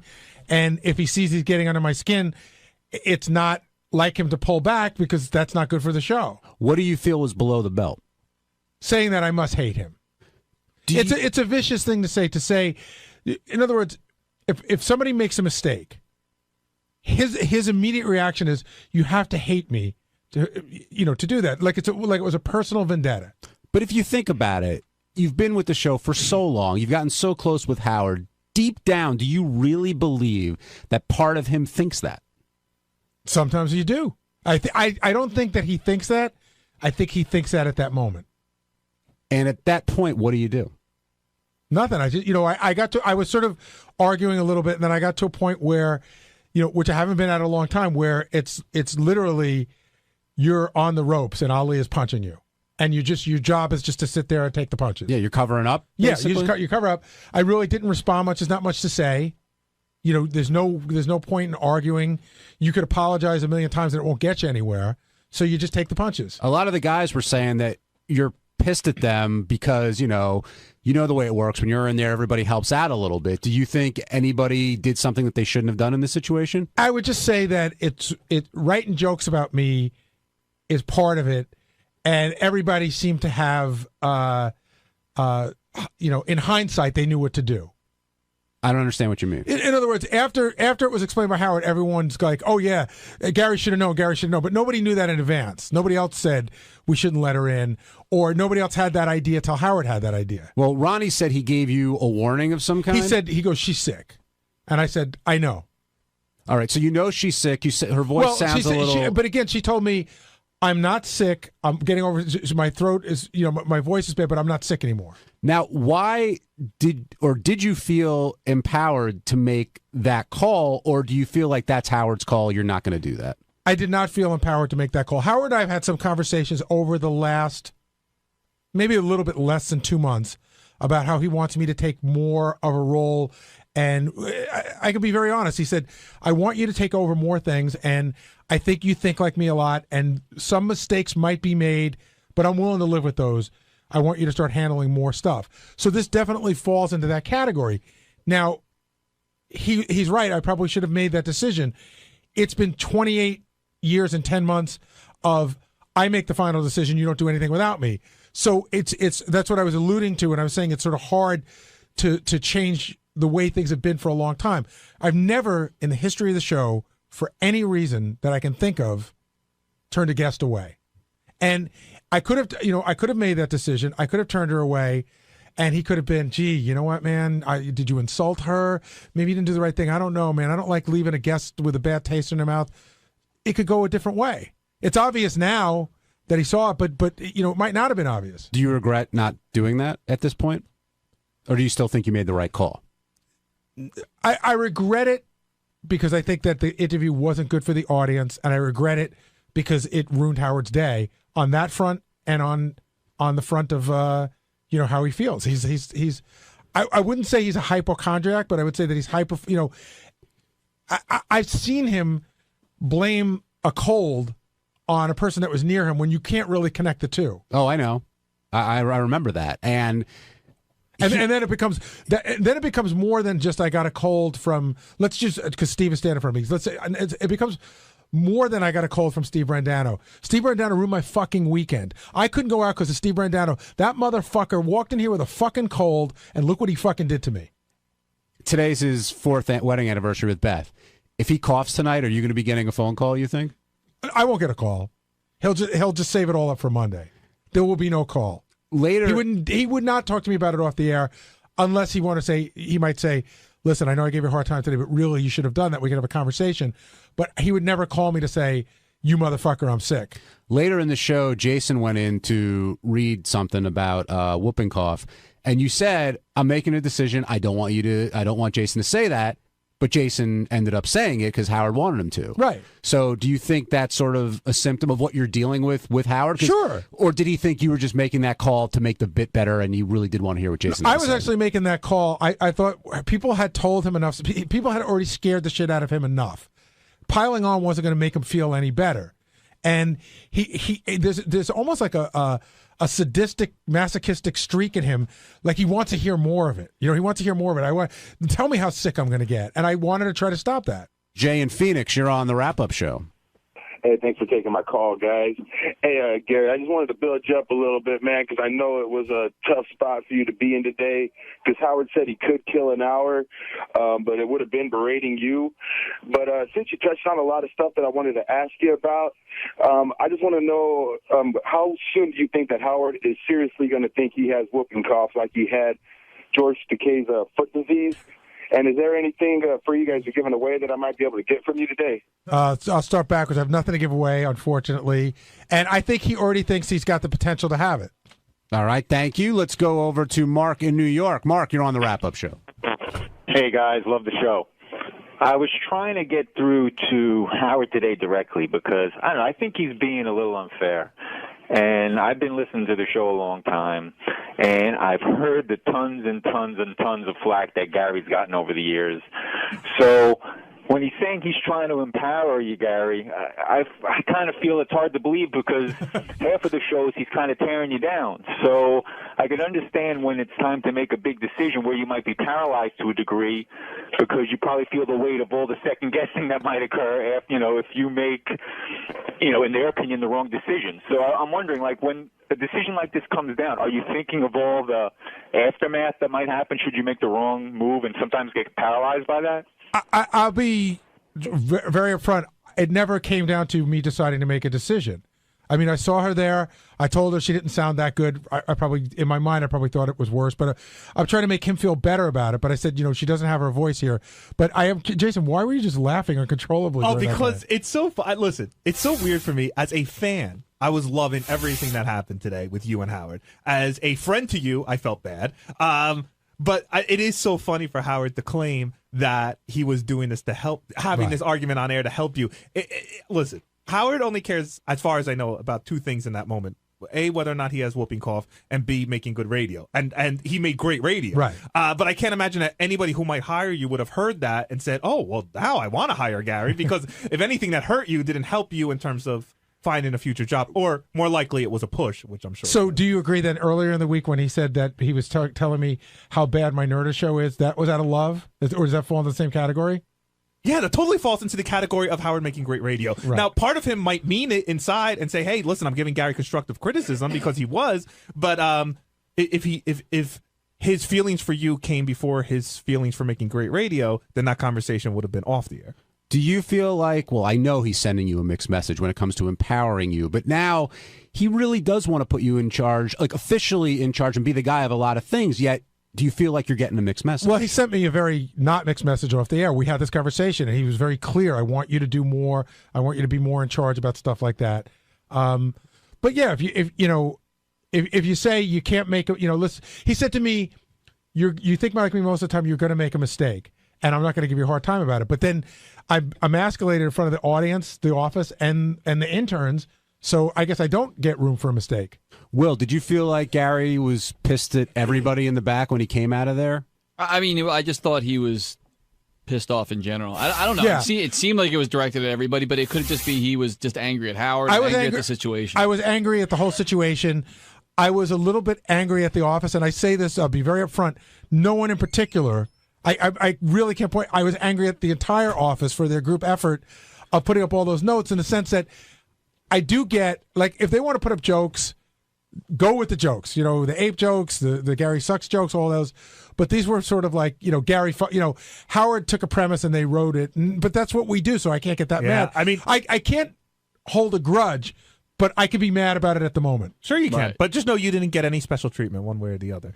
Well, yeah, I know. Right. I'm just I mean, it would have surprised been you're as anybody. upset as you are about it. Yeah, I am too. too. What do you mean, Will? Well, you just seem very. I've never seen you. I feel like this bummed out about after a segment like this, which seems to happen quite often. Yeah, but it was very personal about how he thinks I must hate him, and then, like I said, this other thing that was he doesn't really think you hate him. I mean, no, but there was this other thing going on too. Again, to talk in broad strokes, I sent him a note last night about something that happened on the air yesterday, and it, it was more of that, and then it's the phones this morning, even though I'm one of the people in charge of phones, but Tim and I work together on it. So I took it. So it's Gary fucked up the phones.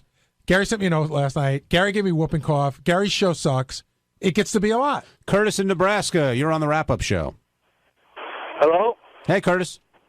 Hey, well, I was wanting to ask, I'm sorry, I'm really nervous. Take your time. If Howard actually did get whooping cough, how big would this be to the show? I mean, over the heels. Yeah.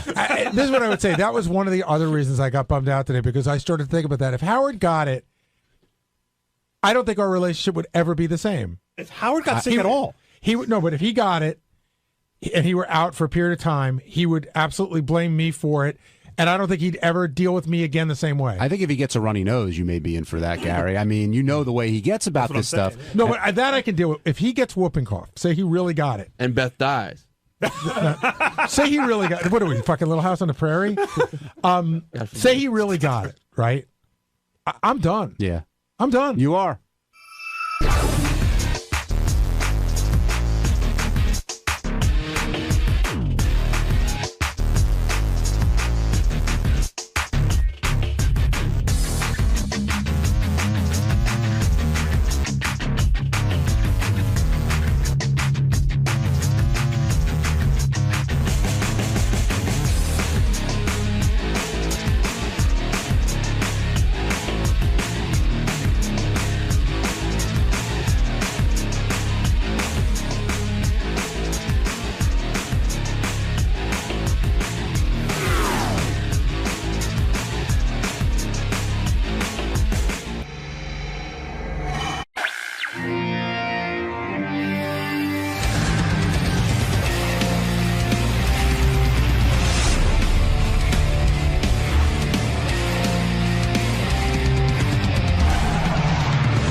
Hey, everybody.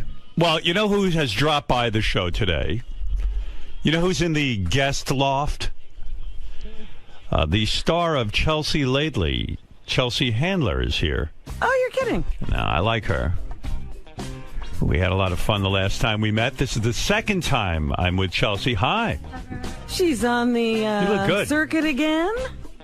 What'd you do?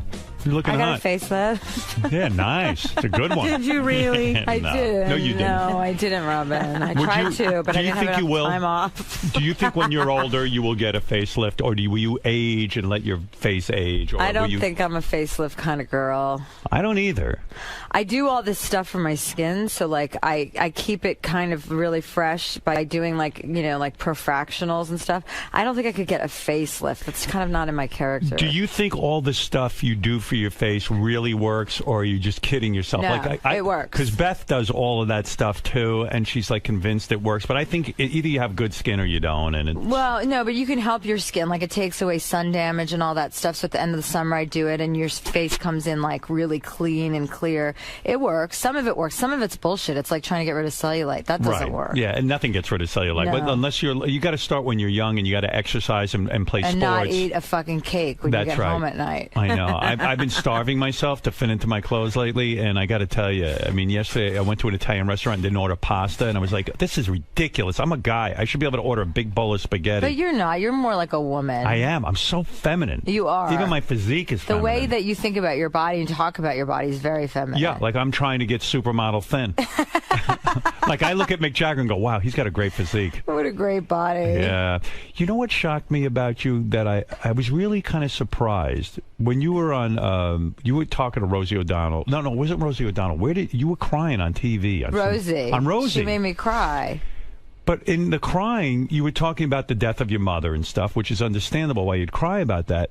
But that you went to a psychic, and you seem way too intelligent to go to a psychic. Like, I would think you would sit there and just fucking goof on the psychic the entire time. You would think so, but then, you know, I think sometimes you meet people, like this is my feeling about psychics. If you really train hard every single day at, like, even wiping your ass, like, say that's your goal, and, like, Right. that's your standard in life, and that's what you want to get really good at, like, you're going to get really good at wiping your ass. So you think if somebody, even though they're a fake...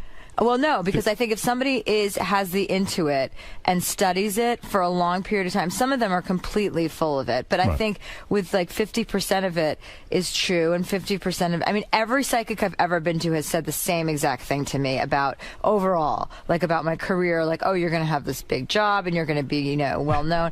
And it's like, well, okay, that's great. But this was before I ever was famous, you know, and then I went to, I mean, yes, I totally get it. I think they're all, I mean, I don't They're like, all crooks. You know that. You intellectually know that. I don't intellectually think they're all crooks. I think some of them are actually better than others at their job, and some of them can actually have some Intuit. They don't know everything. They can't predict the future. But honestly, the woman is representing that she's speaking to your dead mother.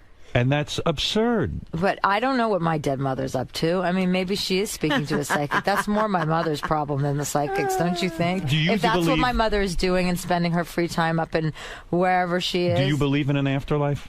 No. No. I believe that people hang around. Like, I can feel people around me. But I don't believe, like, my mom's, like, you know, like, joined a club or plays chess or something. Like, See, you're such a bright woman, and I admire you, that this just doesn't fit into the MO. Doesn't fit you at all. Like, all of a sudden, you're spiritual and believe that there's psychics and your mom's somewhere, you know, hanging out on the Rainbow What Bridge. happened? Did she start crying because of what this woman said? No. My mom, I mean, she just told me this stuff about my mom. You know, I don't even remember what it was, but like something about my mom's always with me, and when I was, you know, some nonsense. But I think when you want to believe something and someone tells you it. You want to believe. But I couldn't believe that you went on America's Got Talent. I would think that you're way too intellectual to be on such a shambolic disaster of a show. No, I love that show. I know you And I've do. watched it for years, and I love doing it. But I watched the show only because you were on it, and I Right. was like, I can't believe. What? That's why I did it. But it's beyond. I mean, they've got like Korean karaoke artists. Well, I don't agree with that. I was Do actually. you love Koreans? No, I honest. never said I love Koreans. Now, don't pin that on me. No, of course I do love. You know, I love all people. No, I really thought a lot of the people were incredibly talented. I mean, you see a lot of bullshit, but that's fun too. But I mean, there are people in pyramids that are making pyramids out of their bodies. I always wanted a job in broadcasting where I didn't have to do a fucking thing.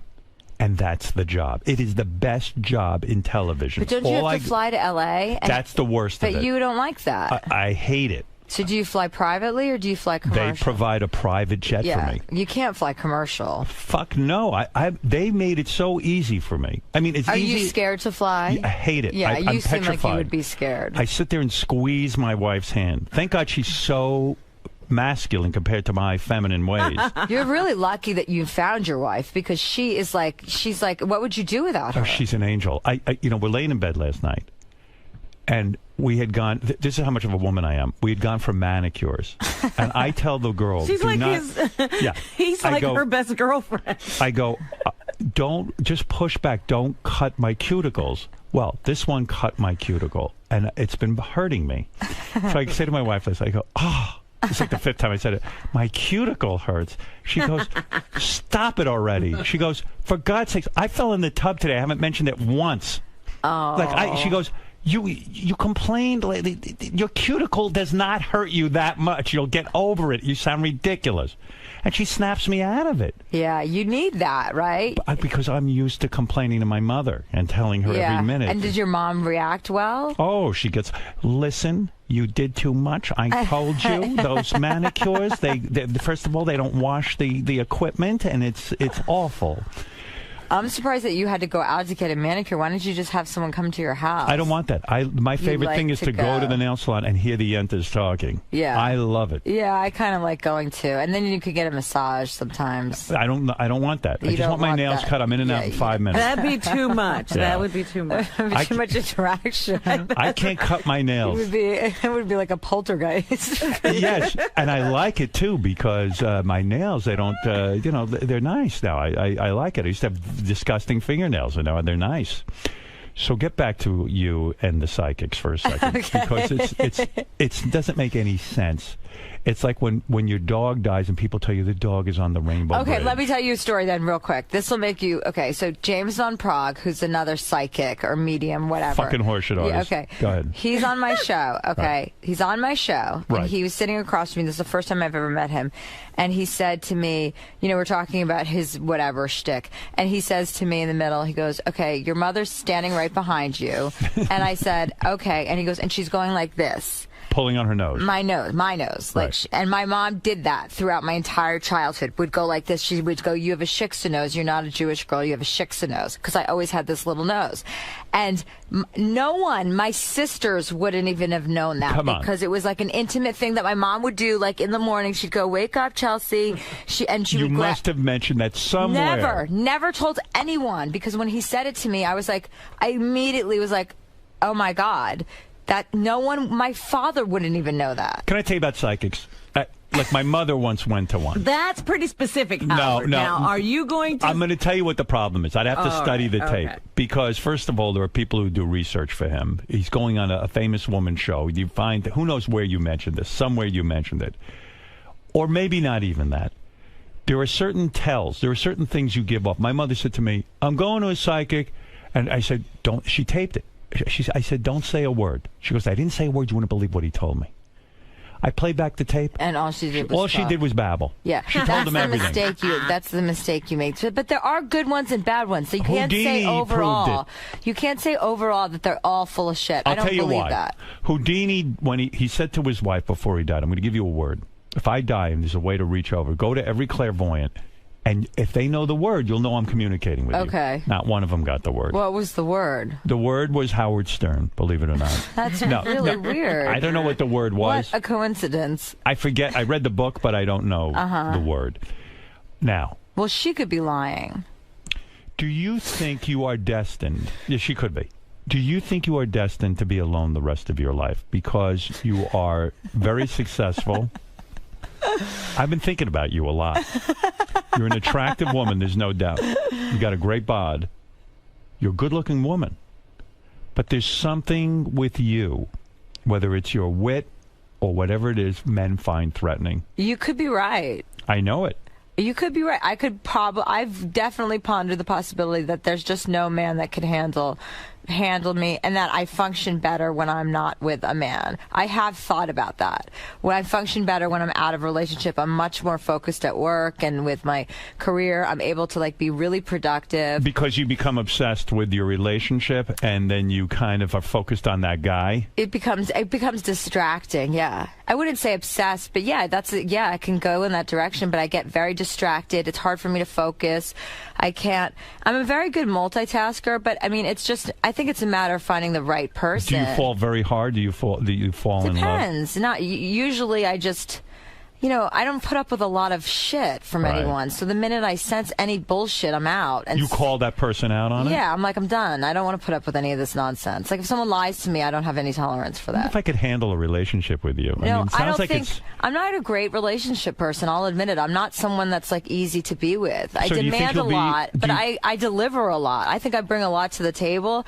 Like I'm a really good person. Like if you introduce me to your family, I'm not going to blow them off. I'm going to literally engage in didn't really get involved and try and do the right thing. Like, I always do the right thing. I would never fuck someone over. You're not going to embarrass someone and No. go to the right. And so what goes wrong? Now, the last guy you were dating, that Andre Baffalzar guy, whatever his name is, I don't know what he is.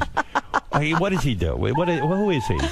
I don't know. He's very wealthy, right? Wealthy, I don't know. good-looking We never dude. talked about our bank accounts, so I have no idea. Well, they always write that he's wealthy. Yeah, they do, but I don't know. I don't know. No, he's a friend. I mean, he's fine. He's a good-looking guy. I got to give you that. Yeah, he's very good looking. Is that the problem? Maybe you're going for too good-looking a guy. You think I should go for uglier guys? Ugly always. Listen, ugly guys Like will appreciate you, like me. Baba Booey? Well, Baba Booey's a little too ugly. I mean, you can't. He's really. No. I've heard many women say Baba. No, I'm he's joking. not. I wouldn't say he's ugly, but he's not fuckable. He's not. Not for me. He doesn't do it for No, you. like I don't. First of all, I don't love beautiful people. Like I like a masculine guy. Right. So I don't love like male models. Your who are, last like, boyfriend perfect. looked like a model. No, but he's older, so it's like Right. more. It's not model-y. Like I don't like young, gay model-looking guys. That doesn't turn me on. Am I fuckable to you? Be honest. Yeah, totally. I would Yeah. totally have sex with you because you're all fucked up. So that's Right. like That's attractive. it's kind of attractive. But purely on looks, I am not attractive. Gary's better looking than me. But it's not that you're bad. I don't give a shit like that. I like that you have a fucked up nose. Your face is kind of fucked up, and you're like powerful. You've got like a good. I like Thank that. I am attracted to men who have made something of themselves from nothing. That's more attractive to a woman than the physical thing. Like I've asked Beth about that. She worked with all these male models, and she goes, I never would even go out with them because they weren't that interesting to me. How often do you and Beth have sex? Like 2 or 3 times a week. A week. Yeah. That's good. If we're really busy, sometimes twice. But that's great. As That's long pretty as healthy. it's more than once a week, and it's good. Actually, as long as it's once a week. Robin, how often do you have sex a week? Well, I'm off the playing field right now. Right. Oh, okay. She's not on the field. She's not on the field. But when she's in a when you're in a relationship, you're good for 2 or 3 times a week, right? Yeah, well, you're in a Why else relationship. be in it? What's the hell's the point? Is that what happened to you in the last relationship? What? Did the sex die off? No, never. That was never the issue. We just were not. It was just too hard. I was in L.A., New York. You can't fly back here every weekend. It's exhausting. Is sex important to you? Yeah, I mean, what's the point of? I mean, everyone wants to get. So when's the last time you got laid? Because you don't have a boyfriend now, or did you have somebody you like kind of hang with? I had sex this weekend. Oh, you did? Yeah, just with some guy. Some guy? You just found some guy? Now, how do you do that? Because you're famous. Yeah. No, it's a guy I know. How do you know this guy? He's I'm an curious. ex, like from a long time ago, and I was like, "Oh, I'll be in New York," and we just decided to Hang out. And there's no emotion involved in that? Not really. Wow. No. You need it like a guy needs it. Sometimes you just need to have. I mean, you have to take the edge off. We've been moving. We're ready to move. Like this move that we're doing for the show, moving to Universal. Yeah, congratulations, by the way. Thank you. That's a big deal for E to actually take your show To and spend that much money. Well, they're moving it to the old Conan O'Brien. Yeah. Do you feel jinxed at all that the Conan No, O'Brien no, studio no, could be no. jinxed? in some way? I love. Don't you love Conan? I like Conan a He's lot. a great guy. Yeah. No, I don't give a shit about any of that stuff. No, I mean Right. either. Why are they moving your studio? Well, they want to give me like a real studio. Like right now we have 75 people, so then now we're gonna have like 250 people in the audience. They're making Pharrell's doing the music, which is great. We have new graphics. It's just chicer and cooler. Are you afraid that the bigger audience will somehow change the dynamic? Because maybe it's nice that you had a 75, little intimate kind of crowd. It was nice, but it was a little too intimate, and it was a little too like high school. Like now it's like A show. college. It's like a big show. I'm there with the big boys. They spent like $40 million on this studio. It looks amazing. Does this revitalize you in a way? Yeah, totally. I was so over it. I'm just like, this is so stupid after a while. I mean, how many times can you talk about this bullshit with Lindsay Lohan? And, Right. I mean, I'll still talk about it, but I want like I have an office, I have a beautiful shower, I have like, it's like an adult building. I mean, what we did to the building that we were in was like what happens to a fraternity.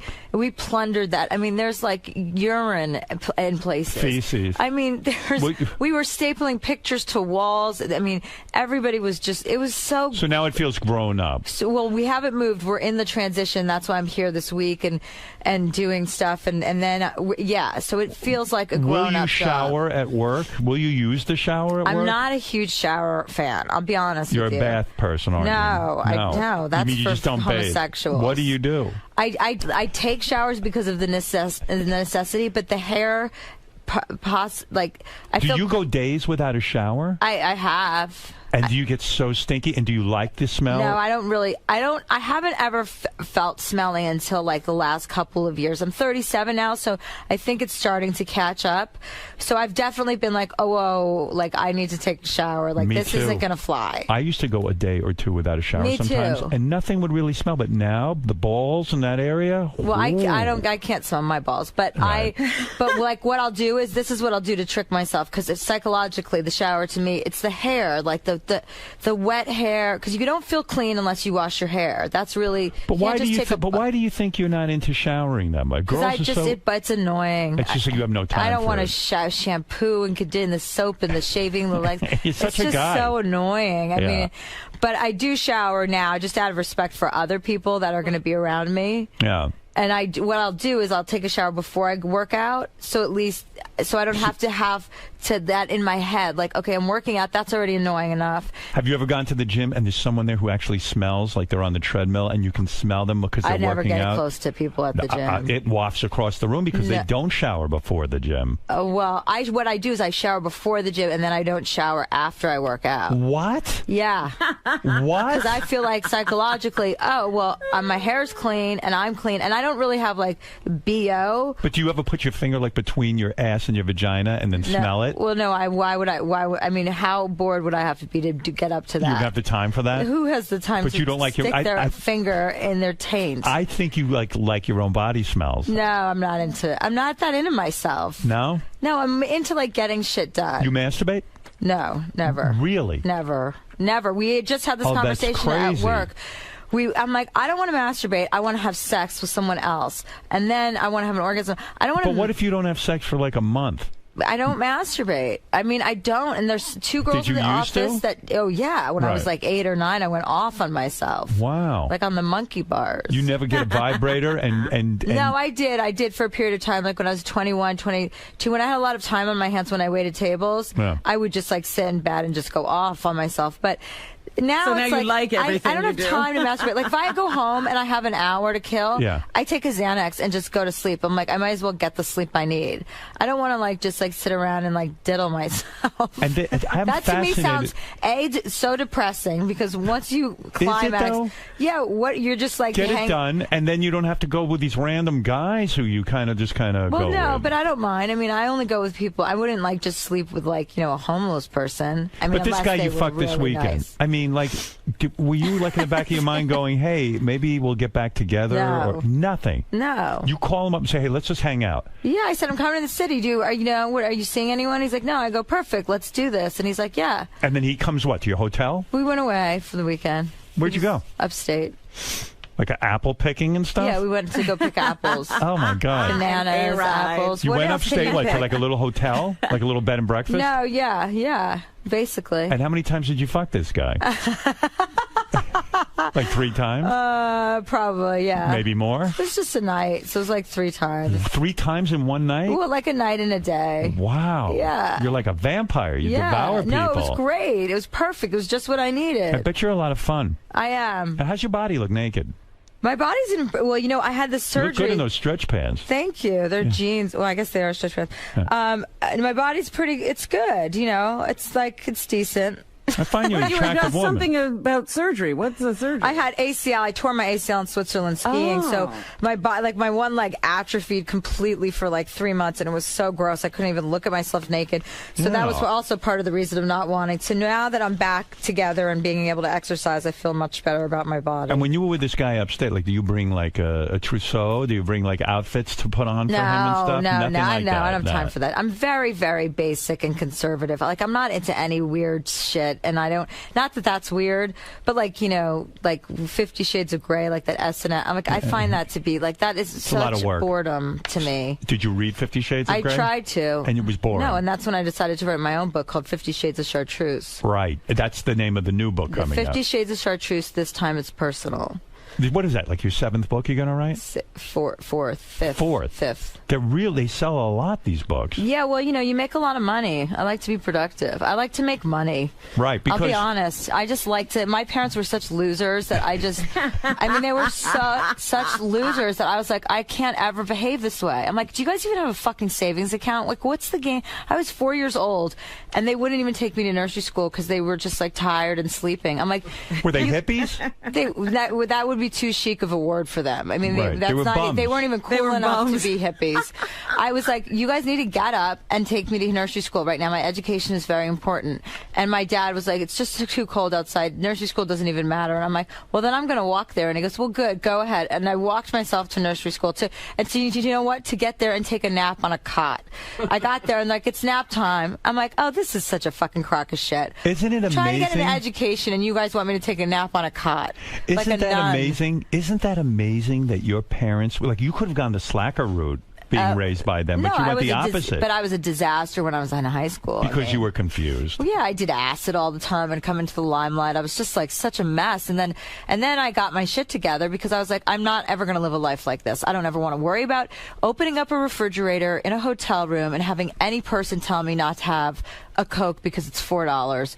Like, I don't ever want to live like that. I want to always be able to, like, contribute, support myself. Support yourself. Did your father, like, did he have a job at all? He was like a used car salesman. And, like, he was not even good at that. Well, he was, I mean, is that something you can even be good at? I mean, how do you get good at being a used car salesman? You just have to get worse at it, I think. Did you love them, or do you have a lot of anger toward them? No, you do? Yeah, no, our family's really close. I mean, Your father's still alive? He's barely. I mean, we're waiting for him to die, but it just doesn't seem like it's going to happen. How old a guy is he? He's 80. He had me when he was 42.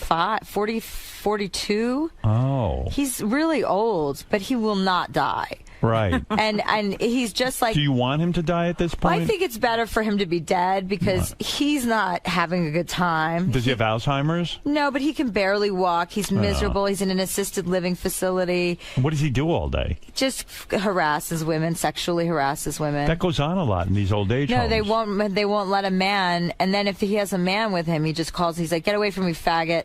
Wow. Because he's like just an old racist Jew, and so like he'll be like, "You're a faggot." So no one will help him. So and we have to. I call. We're constantly like, we're so sorry about our father. Can we just I mean. And I'm so over the top that I'll like end up buying someone a house because of an apology. I mean, it's just so ridiculous. If it was legal, would you be for like euthanizing him? I would want to be euthanized at that stage. Right. Yeah, wouldn't you? Would you, if it was legal, would you have him killed right now? You would. Yeah, totally. Yeah. I understand. I mean, it's enough already. Do you think after this interview more people are going to sympathize with me? They're going to be really anxious about your new studio. Now, when you mentioned the new studio, you said... I'm so sick of this shit. I'm sick of interviewing Lindsay Lohan or talking about Lindsay Lohan or whatever. I'm sick of it. And yet you seem to think a new studio will revitalize It's not that I'm sick of it. I'm sick of, like, when you outgrow something, you're just like, it was like a high school show. And now it's like I'm with the big boys. I have a stage like Jay Leno has a stage. I have a stage for, like, people to perform. We've got a bunch of surprise guests coming on. And then we've got Jen Aniston, Fergie. That's your best friend, Jennifer Aniston. She's not my best friend. She's a very close friend. She's my friend. But isn't it sort of... Just because we're friends, everyone says we're best friends. First of all, I'm not 8, so I don't have a best friend. Right, thank you. And Jen has a lot of close friends, too. But isn't it fatiguing to be friends with her? Like I don't mean her specifically. I mean, isn't it fatiguing to have a famous friend? Because, with your real friends, you can just kind of blow them off for a couple of days and everything's cool and they get it. But with Jennifer Aniston, she calls, you've got to, Does she need maintenance? You know what I mean? No, no. Jen and I, we don't talk on the phone. Rarely we talk on the phone. We email a lot, and then when we're in the same city, we see each other. I mean, she's definitely a close friend of mine, yes.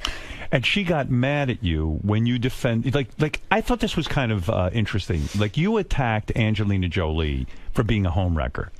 But you didn't say anything bad about Brad Pitt. Brad Pitt was really the guy who cheated on her, not Angelina Jolie. Well, yeah, but I've been talking about Angelina Jolie way before I met Jen Aniston. I mean, Jen and I don't sit around talking about Angelina Jolie. I get that. We've never sat around and talked about her. So the fact that people think, like, oh, I'm going to defend her 5 years after the fact is so stupid, too. But do you really believe that about a woman? Is she the homewrecker? Well, I think Angelina Jolie, I mean, is kind of, evil. She's not a woman's woman. She's not right. She doesn't have. If a girl doesn't have any girlfriends, then there's a reason that no woman wants to be friends with them. That's right. Don't you think? Do you think she has no girlfriends? Do you think like no one can be friends? Like, I don't there's think not a she person has any friends. She doesn't have any friends. I mean, I would go out. I would say that I'm pretty sure Brad Pitt's probably like, oh God. I made a mistake. You think? Do you think Well, he I think thinks he can't do anything now with those kids. He's miserable. She'll just take them to like Istanbul or something. You're right. And I mean, what is he to do? He's just gotta stick it out now. Well, maybe he could do what every other guy does, just leave and then hope for the best. Because he seems like he'll meet them when they're older. He seems like he loves his kids. Like He he's does. a really good dad. You could tell that he really loves them. So who knows what goes on there? I really don't have any idea. I've never even met Angelina Jolie. Does your production company have 9 television shows or 9 shows in development? Yeah. So you're very successful. Yeah. You're developing 9 shows. Now, the sitcom that you did, the whatever it was. Are You There, Chelsea? Are You There, Chelsea? Are you upset about that because it didn't become a big hit? No, I didn't think it was going to be a hit. It wasn't. I was doing, because we do After Lately, which is another show on E! That I do for Chelsea lately. It's like a behind-the-scenes show, which I love, which is hilarious and fun. Right. And where I was doing that, and I was doing Chelsea lately, and then we were doing this sitcom. First of all, I don't love sitcoms. Right. I mean, they're hard to make. It's hard to watch. It's very gay. Yeah. And then I tried to help. Like I tried to put in my best. Like give it an old college try. But the people that were running it, they were great and everything, but they just didn't capture my essence or what. Well, you had even the title. You had to take away the edge. You wanted to call the show. I don't know, something with hello alcohol. Something vodka, but we couldn't use vodka, and it was just so watered down and just so.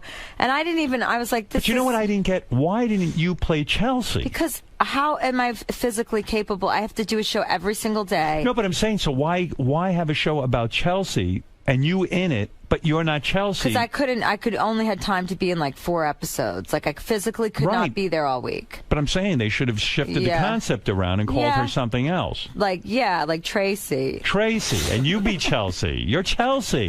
You know what I mean? Tracy lately. Well, yeah. No, we're now doing shows. I've sold a bunch of shows for other people. Are you developing a talk show for Whitney Cummings? Yep. That's a good idea. I like her very much. Very cool. Very cool. Whitney's a great friend of mine. So you're the producer of the show, the executive producer. Executive producer. That's going to be on E! Then we sold a couple shows to Fox for some people on my show's comics. Like I just want comics to, who want their own shows to get their own shows. So I sold a couple shows like for Heather McDonald on Fox and Josh Wolf, and then we have 2 shows at NBC that we sold for 2 other comedians. So that kind of stuff. But I'll never be on camera. Do you ever make any money being the producer of these shows? If the show goes, you make a money. You do make some money. If it goes into syndication, then you make a lot of money. Right. But like right Whitney now, just sold that 2 Broke Girls went into syndication after the first season. She's set for life. I mean, is she? Yeah, that's millions and millions of dollars. Wow, that's awesome. It's amazing. Yeah, how that's much really money great. You can make. Yeah, that is really good. How much money do you make a year? Who? You. I make a lot of money. How much? I mean, what, the exact amount? I'm not giving that out. Well, just give me a ballpark. Is it between like 100 million and 200 million, or is it like between 50 million and 100 million? I don't want to talk about it. Why? Because You're Jewish. I'm embarrassed. All right, I know. It is embarrassing. They were going to print how much money I made on my book deal. I'm like, don't you fucking dare. Did you make $5 million? I'm not going to say. Say it. No. Don't be a coward. No, say how much you made. What are you talking about? Don't I'm be a coward. You just were a craven right now, and you were telling me not to be a coward. I'm a coward. I'm you not aren't. going to tell you. No, you should tell me. No, I can't. I don't want people. There will be backlash. No, there it's won't. ridiculous. Are you worried about that with guys? Like, do you think like a guy could potentially want to just be with you for your money? No, I mean, well, maybe. No, I mean, you would see through that, wouldn't you? Yeah, I don't know why I couldn't be with a guy like that. I tried to pick up this guy on the set the other day, like on a set that I was working on. We were doing these promos. I go, that guy's cute. And I said, I'm a makeup artist. I go see what his story is. And he goes, are you kidding me? I can't even like economically imagine what that kind of dynamic would be. He goes, I can't go out with her. And I said, oh my God, I've never even considered the concept of like a man thinking that way. And I'm like, yeah, I would just fuck you. I guess he's right. Like I go, it's not. First of all, it's not like we're going to be dating for 6 months anyway. But like, just to have sex with you? Shit, yeah. I know. I'm not going to charge you. That guy's a weirdo. I'm telling you, most guys would just bang you. I mean, you're a good-looking woman. No problem in the looks. I think I've gotten better looking in the last couple of years because I'm taking such good care of myself. When you can afford to, you take good care of yourself. Yeah, no, you look good, but you're not a makeup kind of chick. You don't wear the heavy makeup. You don't do any of that. No, I'm not into it really. Like if I took you out on a date, would you like get dolled up and maybe? No. Oh, you see, that would piss me off a little bit. No, but I don't think I need to. I mean, I'm not that kind of girl. Yeah, but it's fun. For who? For the guy. Yeah, but take your woman out. You got a nice body. Let's show it off a little bit. Yeah, but I go out with guys who kind of like are not into that. No, they're into it. Trust me. Listen to me. You really like? Well, stop hanging around so much with Jennifer Aniston. Hang around with me. I'll teach you something. I'll show. You don't hang out with anyone, so that would be impossible. I mean, you're like a hobbit, aren't you? Yeah. Like, what do? You just go home and just sit there and do. I love to be on my computer. Do you just talk to Beth? Yeah, she's my only friend. And you guys just talk about each other and like your life. Or then we go off on our own and then like do stuff and we read and then we hook up for dinner or something like that. That's cute. That's good that you have such a good relationship. Oh my God, I love her. I know, it's sweet. You do love her. Yeah, I do. I adore her. But do you like giving BJs? I don't see you like being into that. I mean, if you're really in love with somebody, like, and you're into them, yeah, totally. But you don't enjoy it. No. If I like someone, I'm totally into it. If I don't, I'm not going to do that. No. If it's like a one night stand or something, I'm not. Did you do that to the guy up in the upstate New York? No. Yeah, right. It wasn't like that. Because he's just like a one night thing. It was just like. Does he say to you afterwards, like, "Hey, maybe we should get back together," or? I don't know. I had my headphones on.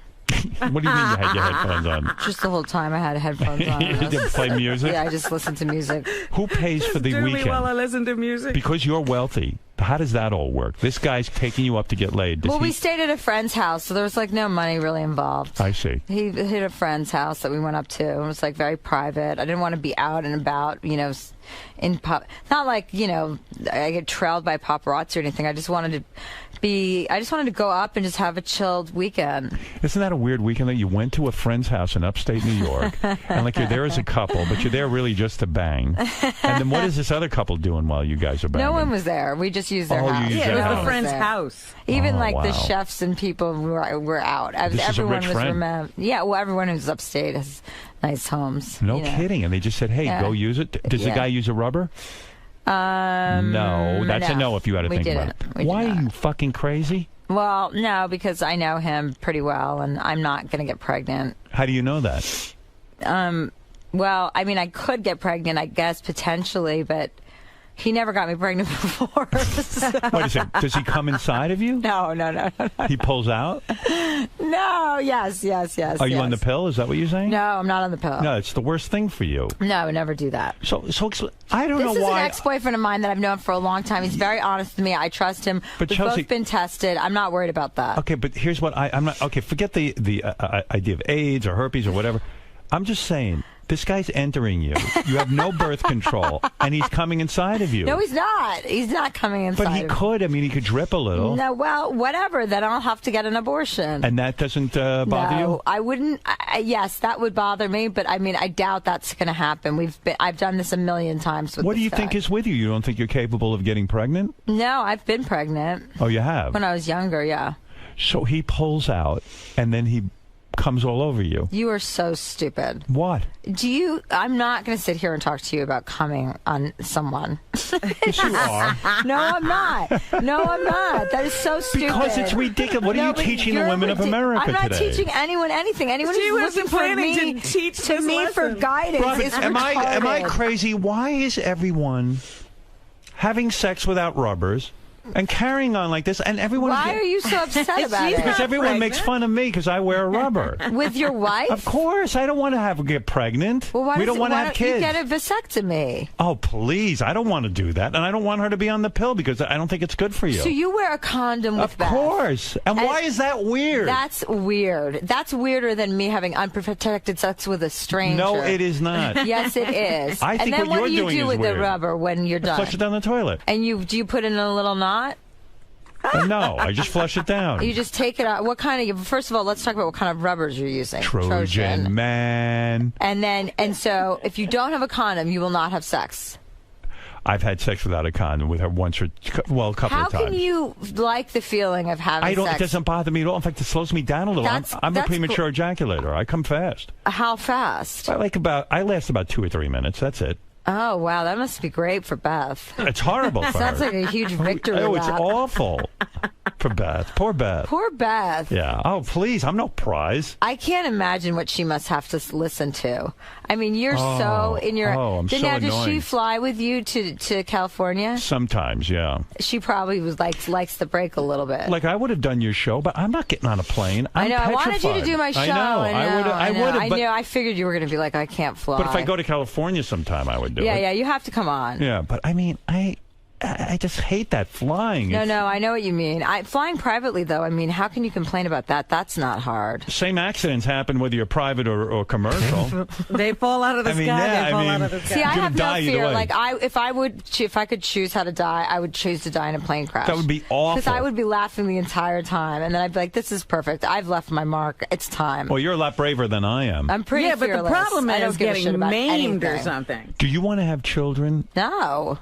I love your attitude. I do not want to have children. That would be so mean for that child. Do you think you're going to regret that, like when you're older? I have 8 nieces and nephews who are so annoying, and I love them all. But like, they were at my house a couple weeks ago, and you're exhausted, right? My sisters were there. We're outside by the pool, and they're just yelling and screaming. and I looked at my sister Shoshana, and I just went, I just don't understand what the upside of having a child is.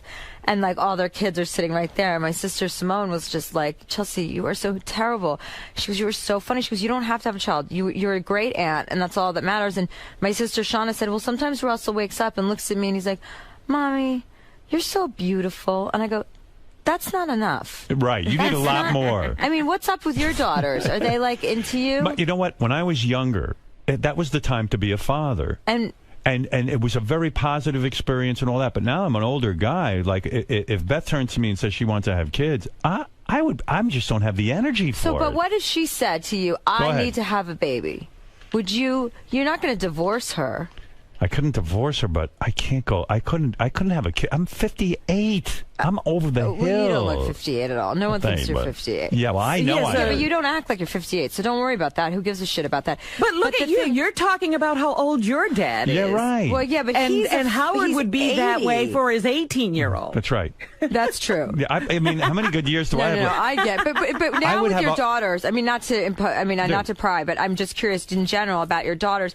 Like, I mean, you're still do you have a great relationship with all of them? I mean, I love them and I adore them, and it's always fun when we're together. But they're older now, and they do their own thing. They do their own thing, you know. And then you get together for dinner here and there. But you need a lot of energy. No, it sounds like even when my friend Reese got pregnant, I was like sitting down. Reese Witherspoon. Yeah, I was like sitting down with her the other day. I go, I just don't know what you're thinking. Like, she's like 9 months, but it was like 2 days before she had the baby, and I go, I just really don't even understand. I can't even really relate to you at all. The mother is the key person. Forget the father. The mother's the key person when they have kids. I don't care what people say. That's the way it is. Do you have a good relationship with your ex? Yeah, I mean, it is what it is. But the no, it's fine. But I don't like to talk. No, we don't talk about each other. It's a lot easier that way because really she's a private person and I'm on the radio, right. and she deserves a private life. Yeah. And she's a very, very good person and a lovely person. So. Again, where does the guy come on you? Oh, no, I'm sorry. All right, now. Can you give me one of these Clorox wipes so I can tell you? Honestly, yeah, just wipe off. Who are you closer to, Reese or Jennifer? Different. They're different relationships. Who do you like better? I know. Shut up. I Come don't on. like anyone better. Yes, you do. I know. I don't. I don't have a best friend. I'm 37 years old. I've known half of my girlfriends since I was 20, and I know, and I make new friends all the time because of my show. You meet a different person every day, so sometimes you click with people. But you know why I admire you? Because the mother would be the key person in the relationship. Right, and I'm with not the kid. And if you're going to be busy, capable. you want to work and you want to earn money. I don't have the patience for children. And I admire that you know that. But Howard, I also don't understand your question. When you get older, will you regret it? What does that mean? In other words, will you look back on your life? You try to sort of imagine what it would be like. And do you see yourself No. as a lonely, No. older person? No. You never had the successful relationship Like with a guy. kids stay around. You never- People are like, I always have tons of people around me, and there's a reason for that, and I'll have my nieces and nephews around, and I'll have my And that's fulfilling friends, for you. and it's enough. And my friends' kids. I don't want to. Yeah, I just don't want a kid. I honestly, like, the thought makes me a little bit nauseous. Right. Like, I want to be like, ugh. That I just don't understand when people are trying so hard to get pregnant. I can't even relate. You at all. haven't I had almost that feel like- biological clock thing. No, I've never ever felt it. I've never felt it. I don't know what. Do you think there's something missing from? Do you think that's something to do with your relationship with your parents? I mean, the fact that No. you don't have that mechanism that says I must have children. No, because I come from 6 kids, so if I had one, I would want 6. Like, Did you have to raise the kids in a sense? Were you the No, I oldest? was the youngest. Oh, you were the youngest. They raised me. So you didn't get that burden. No, I know. I just don't. And my sisters totally get it. They're like, you shouldn't have a kid. You're just not cut out for it. All sisters you have? No, 3 boys and 3 girls. 3 boys and 3 girls. Uh-huh. And you're close with all of them. Yeah, pretty much. Yeah. Yeah. I mean, closer with the girls because girls talk on the phone and boys don't really. Right. I don't call my brother and like, hi, what's up? There's no talking. No, we text. And you say, right, and it's so easy. I mean, isn't I it? have really nothing to say much to either of my brothers, just by way of being related. You're just close. I mean, we'll talk and stuff, but it's not like, oh my God, I haven't spoken to you in a week. We've got to catch up. Do you think you're more male than female in a sense? Do you think like a guy? I'm a little androgynous. Right. You are. I am. Yeah. That's why I'm wondering what it'd be like to make love to you, because like you have to turn make love. You have to. What, men don't make love to you? No, I just think that term is so funny. All right, when guys fuck you. No, you should say it. As an Yeah. adult, you should say make love. As Right. an adult, it is. But sometimes it is just fucking. Right. It sounds like this weekend was just fucking. I don't understand just fucking. I mean, I do because I've done it. You have but got to have done that. Of course I have. But for you, I don't get it. Well, Because you're such a connection, like you're. Well, it's nice, that's why the familiarity is nice with someone that you know, because if it was a stranger, Why then don't you that's love the guy weird. you were with? Why can't you love Just him? Is he not a outgrew good? each other. He's not a good conversationalist. No, he's fine. He's just, he's a great guy. After the fucking, is there conversation? Yeah, we talked all the time. We laughed. We had a great time. We had a great weekend. Doesn't make sense. Sounds like a great time. Yeah, right. Yeah, we it doesn't make did. sense that you don't go to like the next level. Because it just doesn't work that way. I got to ask you about something dark. All right. Okay. Is it going to be about cum again? Because I'm not in the mood. No. It's so Nothing to do early with to cum. talk about semen. This is dark. But so you went to the wake of the Kennedy. Oh, yeah. What is her name? Mary Kennedy. Mary. She I was- didn't know her very well at all. Why were you at the wake? Because Andre Balazs, I dated him, and he's close with that whole family. Oh. That's the only reason I went. I don't know anything about her. Was really. that a freaky scene? Because Totally. Yeah, because her husband was estranged from her. Yeah.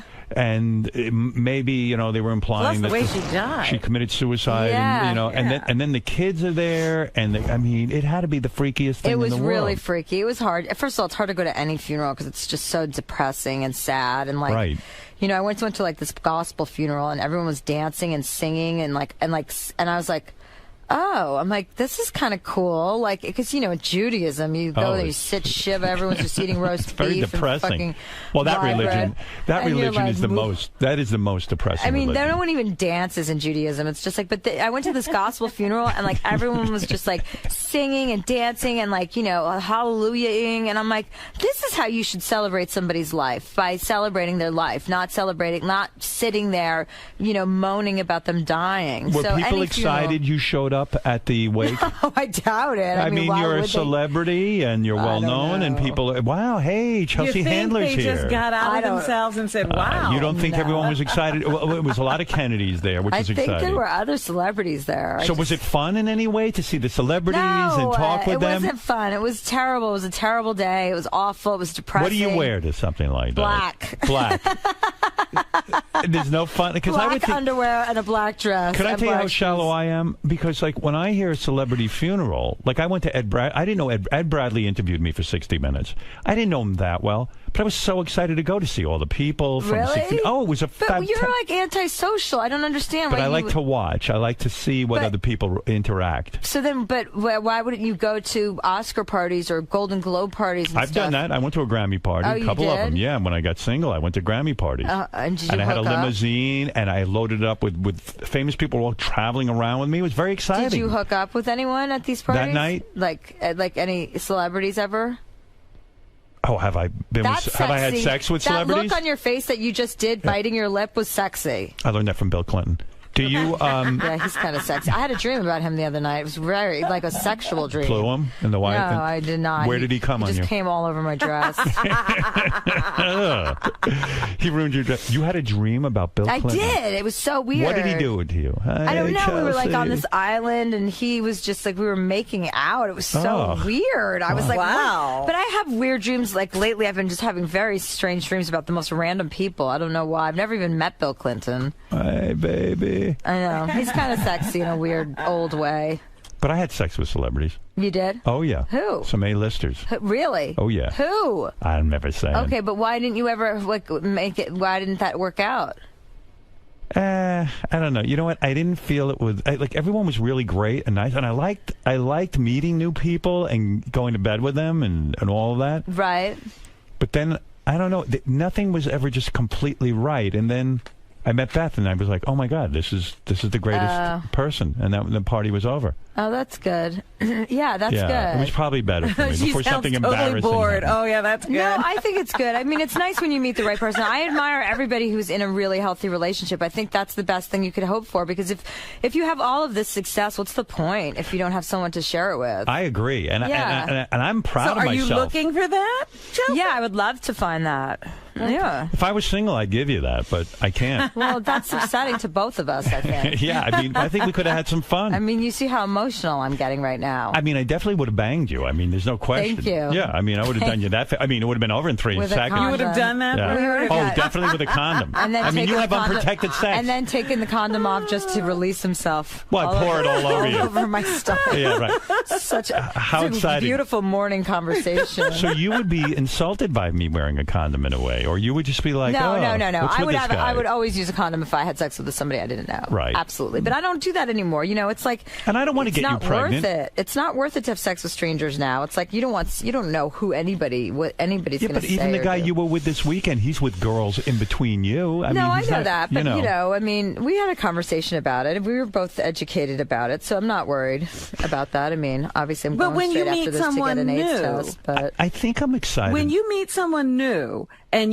well, what's the deal there? Do you both go get tested before, or what? no, you what have do you do? protected sex. Yeah, and then if it gets Oh. serious, then you get tested. Yeah, absolutely. Wow, okay, I didn't know all that. Yeah, if I there's a meet lot going someone on with you. new, I wouldn't ever have sex without a condom. So I think I'm getting excited about your new set. I don't know why, but It's I am. really cool because I feel the show is going to be amped up. It's totally going to be amped up. We have all these great people coming Who's on. your best guest? Well, my best. Yeah, who's my your friends? You know, Will Ferrell's the best guest ever. Is he? Have you had him on? I had him on years ago, and I blame myself for doing one of the worst interviews ever. Why? He's so fucking funny. He wasn't funny here. He wasn't funny here, but I blame myself for that. Why? Because I was not on my game. What? Like how? What does that mean? I should have handled him differently. Okay, well, he is. I'm sorry to hear that for you, and then I won't go on and on about him because then it'll just depress you. So let's move on to the. But girls. can you interview him? This is what I love about Will Ferrell. He's a normal guy who's a comedian who is that's impossible, nearly impossible, when you're talking about people like Robin, what's his name? But Robin Williams? Yeah, Robin. Him you don't know? Like Jim Carrey, Robin Williams. that hyper psychotic energy that I find exhausting. And then the other side of that is this manic, depressive, whatever. And that's so common in male comedians. Will Ferrell is like the most normal guy. But he's not normal. What I was talking to someone from Saturday Night Live who worked with him, and they were talking about he has to stay in whatever weird character he's doing to the point that, like, he was playing a gay character, and these two guys, who was it, Jim Brewer and somebody else, and Tracy Morgan. They took him in a room and started to like rape him, like sexually, and he stayed in his gay character and would not break character. But I think that's weird. Funny. It's hysterical. I think that's hilarious. But this was off camera. But that's even better. Like that's why he's that's such not normal. Well, but if you're that funny, I mean that clearly is him being funny. That he's not gay. Right. No, I understand that. But he won't break character. That's interesting. All right, so who's your favorite a couple of female guests that you love? Charlize Theron. I want to meet her. She's fucking... I mean, she's insanely beautiful. Well, who doesn't? She walks into a room, she's all sex, her body, her face. She's insanely beautiful. Is that why she's a good guest? Because if somebody tunes by on television and sees her sitting there, especially a guy, they will stay tuned. No, she's a good guest because she's like me. Like, she's really like body, and she just is like, she doesn't give a shit about anything. She's not boring? She's not. She doesn't give a fuck about what anyone thinks, and she'll say whatever. I mean, when she was on the show, and I was like, I'm like, people are saying you stole Sandy Bullock's baby, and she was like, Chelsea, that's a pretty fucked up thing to say. Like, she's funny, and Kate Beckinsale is funny. She is hot. She's so wickedly funny. I mean, people don't even know how funny she is. Yeah, and nobody ever tells us this. What stuff. A catch! She's so hot. Her body is ridiculous Who's she too. with? I mean, some of these girls' bodies. Like, I look at them when they have their clothes off, and I'm like, because girls are like that, right? And you're just like, oh my god, they don't have an ounce. Did you see Kate Beckinsale nude? I've seen her. Yeah, I've seen. How do you do I've that? Seen her and take me with you. Well, she's been over to my house. Like, I rented this house in Malibu for the summer, so she's been over there, like, in short. I mean, she wasn't nude, but I mean, I can pretty much figure out what was the rest of it. Was she wearing, like, a bikini? She was wearing, like, really tight, like, cut-off shorts and, like, a little shirt, but her body is insane. How tall is she? Probably a little bit taller than me, probably 5'7", 5'8". Nice. Hot. Beautiful and hot. Like, you've never made love to a woman, huh? Yeah, I fooled around with women. Would you ever? Did you put moves? With men at the same time, not like alone. Well, with you're a woman. A party. Yeah, well, I mean, I had, I've drank a lot. But you didn't go down on a woman, did you? No, she did. Did you like it? It's fun when you're like, with a guy. Did you orgasm? I don't remember. Oh, come on. No, I don't remember. I'm sure at some point I did. I mean, it wasn't like I was sober at the time, so it's not like I have a clear recollection. And you still drink, right? Yeah, I drink. Good.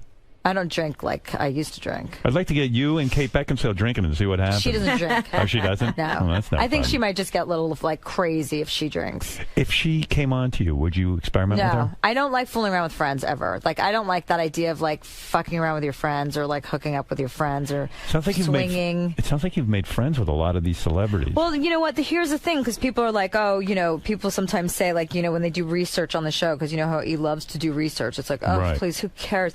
And I mean, what do you care? As long as the ratings are good, who gives a shit? Right. So they'll be like, well, they feel like you were on the outside, and then now you're on the inside, and I'm like, who cares? But this is how I meet people. I meet a different person every day. I've done 1,000 shows, and out of 1,000 shows, I've made probably like 10 close friends from 1,000. That's pretty normal. And isn't it a more interesting broadcast when somebody grows as the host? I mean, if you stayed the same. Yeah, you have to evolve. And you're not an out. It would be fake to say you're an outsider. Yeah, you're an insider. That's right. You're successful. Yeah. Have you ever banged a guest? Like a guy comes on the show and you have. Yeah. You did. Like he said. Like a couple. No kidding. Yeah, totally. But it is a good way to meet guys. Well, that's exactly right. Whenever I'm single, they're like, all right, who do you want us to book? I'm like, all right, let's go over the list. No, I'm not joking. My talent booker Siobhan will be like, all right, let's see what are you into right now? I'm like, and then I look at a list of names. I'm like, get him. And sometimes it works. Yeah, no, it totally works. I've dated a couple guys that I have had on the show. Like, who did you date from the show? Well, 50 Cent. You know about that. I know Dave about. Salmoni, this animal trainer guy, which was ridiculous. Crazy. I mean, he was so stupid. An animal trainer. I mean, he was so nice, but he was really, really. When you're in bed with him, does he try to like get you in line and train you? He was amazing at that. He was amazing. amazing. Oh my God, he was like this manly man. He would like throw me around. I felt like one of the Olsen twins. I was like, oh my God, this is amazing. Makes you feel petite. Yeah. Did you like that? You like a guy to be a little rough with you? Yeah, but he was too stupid to put up with it for too long. Like, he was just like beyond. I was like, oh my God. Like, I woke up one day and I'm like, you've got to get out of my house. Because you were sore? No, because it was just too he was intense? just so stupid. He is? He was like an animal guy, you know? Like, what? I mean, after a while, I was like, and my dog hated him. Like, my That's dog weird. hated him. Because he was probably too strict. He was just so trying to be so mad. Like, one of these guys that, like, acts like they know everything but knows nothing. Right. All he knows is how to train animals. Yeah, but I'm not even sure he knows anything about animals. So you just said you have to get out of here. It's purely physical and it's enough I already. spent like a couple months with him. That's usually my max. It either lasts for 2 months or 2 years. But how do you put up with a guy who's like stupid? Well, I didn't realize how stupid he was until it takes some time to figure it out. We were on this plane ride. This is so mean, but we were on this plane ride back from Bermuda. We went to Bermuda with my sisters and their husbands, and my sister lost her wedding ring in the ocean, and he ran and he's like, oh, I'll go get it. Like, he's some sort of scuba expert. It's like, you're an animal trainer. Why do you know about the sea? and it's in the ocean. What are you, a marine specialist too? So he walks, and he was like this big buff guy, like 6'2", like 200 and whatever, 40 pounds, but all muscle, just really masculine. Right. And I love that. And he was walking into the water, like King Kong. He's like walking down and he's gonna take care of then business. he comes back out of the water. First of all, I'm like, what the fuck is he? As if he's going to find her wedding ring in the ocean with waves. And I'm like, and he comes walking back with this gate, this baboon. He looked like, he just, baboon, sorry. He walks back and he's like, and he's like a victory lap. Like, he was walking back like King Kong, yeah, I got that.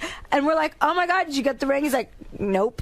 And I'm like, then why are you doing a victory lap? Why are you doing a victory lap right now? And he's like, couldn't find it. And I'm just like, everything was so incongruous. I was like, you're just so stupid. Did you say to him, you're so stupid? I just said, well, why were you walking back like you had found it? He goes, wasn't, just walking like my normal self. And I'm just like, okay, you know what? Yeah. And then we flew back, and we flew back, and I paid for everything because I don't think he had that much going on. And we flew back first class or something.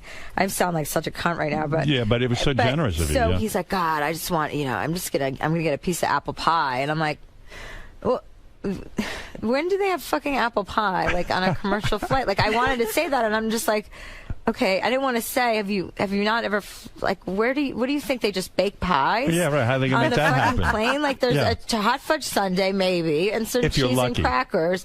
That's the rigmarole. That's the story with flying first class. That's standard. Maybe he thinks because he's with you, he can get apple pie. But as if they're baking pies up in the cabin. And I said, so I didn't say anything because I didn't want. That could turn you right off. I didn't want to. No, that's when I turned because I didn't want to say, have you ever flown first class? Because I didn't want to even ask that question. It was insulting. Because that would be cunty. That would be mean. And so I was like, okay. And then he goes, so, and he rubs his hands together he's, hey, another victory lap. And he's like, yeah, I'm going to have, the flight attendant came over and he's like, I'm going to have a piece of apple pie and, maybe some vanilla ice cream. And she, she was like, we don't have apple pie. And he's like, what kind of restaurant and then is he's like, all right, you know what I'm going to have? I'm going to Jim Beam on the rocks. That's what he went from the apple pie. He's like, I'm going to have a Jim Beam on the rocks. And I'm like, they don't have Jim Beam either. They don't have anything that you're asking for. Right. And so after, I was like, I was so embarrassed for him, because he goes, oh yeah, I fly first class. At one point he goes, I can't believe they don't have apple pie. I fly first class all the time. I go, what airline are you flying? What Canada? first class? Because he was from Canada. I'm like, Canadian Air. What airline? No American airline has fucking apple pie.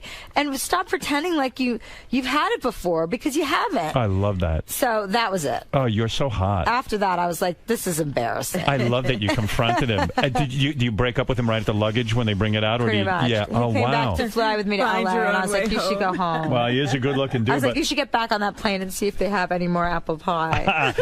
You know what? He's a good-looking dude, but he doesn't look like he reads a lot. No, he does read, but sure, it's probably fiction. Right.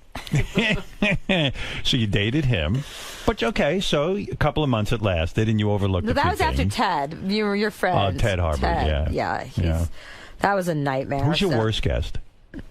Well, Ted would be if he was on the show. Right. You really don't like Ted anymore, do you? No, I like Ted. I just now I feel sad for he's just so silly. I mean, I like him. Right. Like if he wanted to go to dinner, I mean, I'd probably just do drinks. But I like Ted. He's just ridiculous. And once you understand it, he's just coming from such a place of, You do sound a little bitter about him. About Ted? What is the place he's coming from?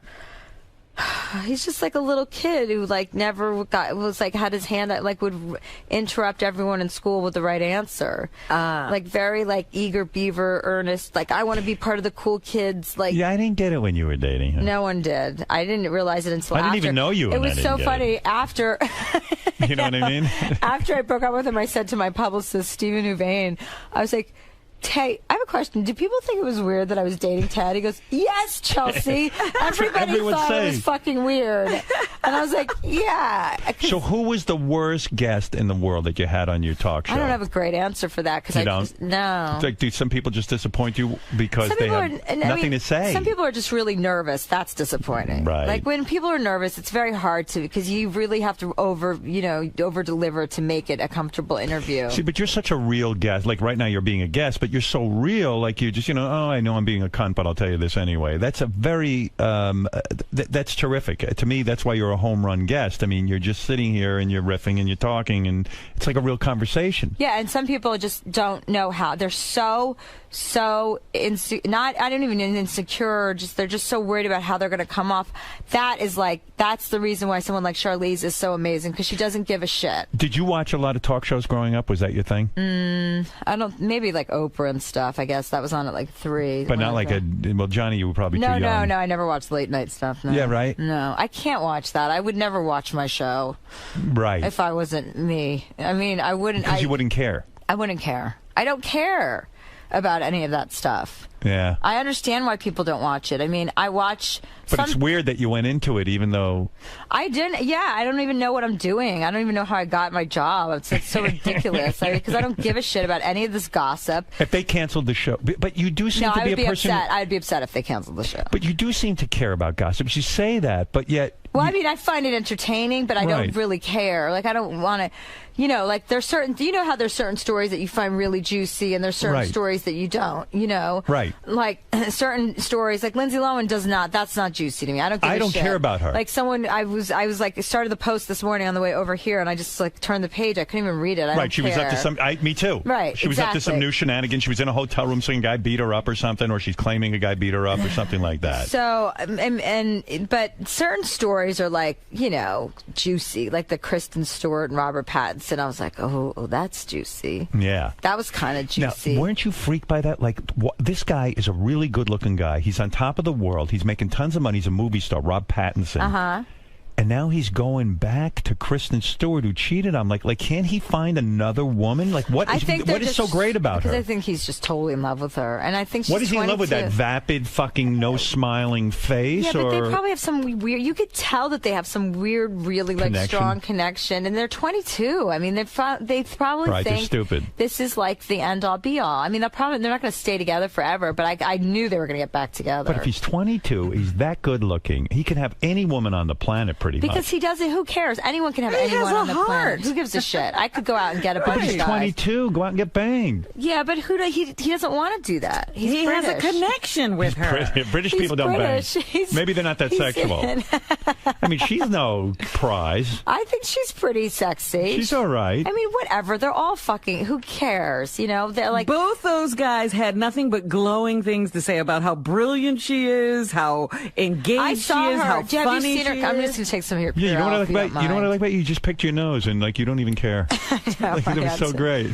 I know. I've been picking my nose all morning. What's going on? I don't know. Why are you picking your nose? I always have to pick my nose. I've picked my nose since I was 8. And you know what's terrible is I'll be driving home from work and I forget that I'm a celebrity or that people will know me. And I have my dogs, my car, I roll down and I drive this stupid Bentley that's just I got to be funny and ends up being my car. And I'll be literally picking my nose. digging and knuckle then deep. someone's like, Chelsea. And I'm like, fuck. I'm like, I can never remember not to pick my nose when I'm driving See? because that's the best time to do it. You pick your nose. You don't shower. No, I do shower. I Very shower. guy-like. I do shower, but I just don't like to shower. It's not, if I didn't have to, I wouldn't. I should plug, by the way, watch all new episodes of Chelsea Lately Mm-hmm. from its new home at Universal Studios in Hollywood. Jen Aniston's our first guest. Then we have Fergie and Miley Cyrus and Christina Fergie Aguilera. fascinates me. Yeah, I thought really? she was a ghetto girl, but she's not. She grew up rich. Really? You've got to interview her about I'm this. going to. That's what we're doing. Yeah, and because what's fascinating to me is that she does that whole. First of all, she must have sex with some of those Black Eyed Peas. You know what I mean? She's Yeah, right. maybe. I mean, there's got to be some dynamic going on there. I love Fergie. I find her. Oh, I think my she's just. God, Like, I me love too. girls that are like Gwen Stefani and Fergie. Girls that are just like. Gwen fall- Stefani's not nice to me, though. Why? I love her, but she's not probably nice to me. scared of you. I don't know, but What do it's you a think? weird. Was she actually mean? Well, she knows. She just blows me off, She and just it's like, doesn't come on. Yeah, I've been in social situations because I know her husband. Gavin, I've known for years before he married her. And he's cool too. And he's, oh yeah, and she's just very. I don't know. She's just fucked up. You She's know? probably scared of you. Maybe. People are Why are they intimidated. scared of me? I'm so lovable. I'm America's judge. Give me a break. You're America's judge. It's You that's love the it. gayest thing I've I'm ever America's judge, and I'm gay. So what? Who cares? I'm having fun. Well, I'm I've glad. stopped caring what other people think. I am America's judge, and I wear it proudly. I'm sorry. He wrote love me it. an email and signed it that way. What do I sign my email, Robin? America's Judge. If I wrote you an email, it'd be America's Judge. And you can goof on me with Jennifer Aniston and all your little That friends. And Kate show is Beckinsale. a sham. I'm telling you right now. Get outta here. It's the best. I'm glad you're having fun on that show. I'm What really do you mean glad. it's a sham? It's an opportunity for people to get up in front of America. People who twirl plates. Tom Carter is a comedian that's been working at it for 25 years. He was terrific. I never heard of him before. And now what's happened to him? He's huge. He played, I think, upstate New York. He was at a little bed and breakfast the other night. Oh, that's funny. That's right. There's only probably like 3 people watching. What do you mean it's a sham? Olate It's dogs just now. really ridiculous. I mean, the one It's time fun. It's light. No, you get to see vaudeville. You know what? Everyone likes it, so who gives a shit what I think? A lot of people. I mean, you get great ratings. I'm so not going to you're beg right. you to watch it. Right. You right. you will watch it. When you come on my show, we'll watch it together that night. Yeah, you can goof on me all you want, but I take my job very seriously. Listen, I think you're fantastic. I really do. I think you're Thank delightful. you. And you've said it all. You've All really right. said it all. Now you've gotten everyone charged up about the new set and the new show. Do you have a desk that's new or Yeah, something? we've got everything new. Everything's new sheets, all new Where's colors. Chewy graphics. gonna be? Which we're gonna find a seat for him. That's a good question. I haven't been to the studio. I'm not walking in until the day Why? I work. Is that right? 'Cause I don't like You don't things give a shit. until they're happening. You wear dresses on your show? Yeah, sometimes. Cute little dresses. You have nice I have legs. good legs, so I have to show them off sometimes. And But you I wear like good- I'm a pants girl. Like I like to strut around in pants and I heels. like you. And you have big heels? You're yeah, into the big long? yeah. Well, sometimes. That's hot. Well, yeah. For a while, I had to wear motorcycle boots because I hurt my knee and I couldn't be in heels. But now I'm back to like showing off my body. Would you ever fuck a guy and wear heels? Like, would you ever Yeah. like wear heels while you're banging him? Yeah, I mean, yeah, of course. Or I've would done he have that. to ask you for that, or would you walk in the That's room? not really something you ask for. You just kind of let that happen. So you I were once had walking sex the- with a guy who cut off my stock. I was wearing like fishnets. He cut off my stockings, threw me on the stove, and we had like crazy sex with my shoes, my heels on. And I was like, that's the hottest thing that's ever happened to me. Like that to me was the sexiest thing a man's ever done. Yeah. Literally took like a knife, cut my stockings off, ripped them off, and then just threw me on the stove. And I I was love just that. like, oh my God. Even as a Jew, I wasn't scared of the Oh stove. my God, are you kidding? I only wish a guy would rip my You should stockings do off that and to take Beth. me. You should do that No. to Beth. I will do it, but I don't. It would be weird if you did it tonight after we talked Yeah, about it. I'd have to wait about a year. Who did that? That Andreas guy? I Andreas can't Balthazar? remember. No, no. Whatever. All right, listen. Enough of the sex. Let me just say. Chelsea Handler has a new look to her show. That's what she's A promoting. new stage. A new New stage. everything. A new exciting stage. Good for you. Thank you. All of America is excited about your new set. It's a vote of confidence in your show by E. Very exciting. Thank you. And and by the way, I hope your dad dies soon so Thank that you you. can be released from Thank that. you for your support. Yeah, I understand why you want him gone. You have to get on with your life. You have things to accomplish, and he's hanging you up. holding us back. He's holding us back. And thank you for being here. Thank you. Of course, anytime. And say hello to Jennifer Aniston and Kate Beckinsale I'll tell and them Will all Ferrell. to come on. Have Please. you had Kate on? I have not. Okay, I would like that. I'm going to tell Kate to come on. And instruct all of your friends to come I on. will. And Charlize, yeah. Charlize. Yeah, yes. she should totally come on. Oh, please. Yeah. She should be here every day. I'll work it. You're in charge now. Okay. All right. Listen, thank you for being here. Okay, Chelsea thanks. Handler, Thanks, everyone. Robin. And we will be back Bye-bye. right after these words. Bye. Bye. Chelsea, may I talk to you for a quick second? Yeah, sure. Hey. When you were talking about guys that you wouldn't necessarily date, Baba Yeah. Booey was the first one that came to mind. Yeah, I mean, who would do that? I mean, it's safe to say he's not classically handsome. No. But what is it? Is it all the things that he's been poked fun about? Is it It's just the his teeth, face. the lips, It's the face. the whole deal? The lips are not great. Yet you maintain that you don't have to be a model to get Chelsea But you Handler. can't be that looking. So how does an average guy, let's say some slow-witted cameraman is trying to get That's Chelsea not going to Handler. happen either. How come? Because slow wit is where you lost me. Right. Gotta be quick. Gotta be quick. But you Yes. don't necessarily have to be model handsome. I mean, No, not at all. I don't like models handsome, no. that's perfect for me. So if I speed up my wit a little bit, Yeah, but that doesn't seem like it's going to happen in the next 5 minutes. if it hasn't happened now, I don't think it's ever. Can we gonna walk towards my dressing room because I'm really parched? The other Oh, way. yes, absolutely. Oh, it is? Oh, all right. Oh, there you are. See, I don't even know. I don't even have a sense of direction, so I've got a long way to go. All right. Well, we're going to leave probably. All right. You're blowing them off.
Well, by the way, Richie Wilson, and congratulations to him and Rachel Fine. Yes. They got married on Saturday. Tied the knot. They tied the knot. I was not there, but I sent a very substantial gift, I feel. And, which is better than me being there. But a couple of people taped stuff, and I got to tell you, like as goofy as Ronnie used to be getting drunk, the new show Drunk is John Lieberman, the news guy. Really? Oh my God. He's wilder than Ronnie? Yeah. Wow. Hold on, let me get What's to it. his deal? He's out of his fucking mind. Remember, like at the Christmas party, he was dancing wildly. Yeah. You know, like I throw a Christmas party for the staff every year. Go to a really nice restaurant and we eat and drink. And John's like that guy who's like a big klutzy dancer, but insists on dancing. Like he's jumping all over. So is Ronnie. Ronnie's like weirdly uncoordinated and can't dance. Right. And, Ronnie will knock you over. yeah, but he's really uncoordinated, Ronnie. And so is like John Lieberman. They both have that same weird dancing style where they're not even dancing. They're like just They're kind sort of jumping and bumping. Yeah, it doesn't look like fun what they're doing. It looks awful, like a misery. So John Lieberman really got tanked, and he was just look at him dancing. Can you see that monitor? Look, it's like there's no sense of rhythm. That is not dancing. And he's dancing with high pitched mic, showing that he likes gay people.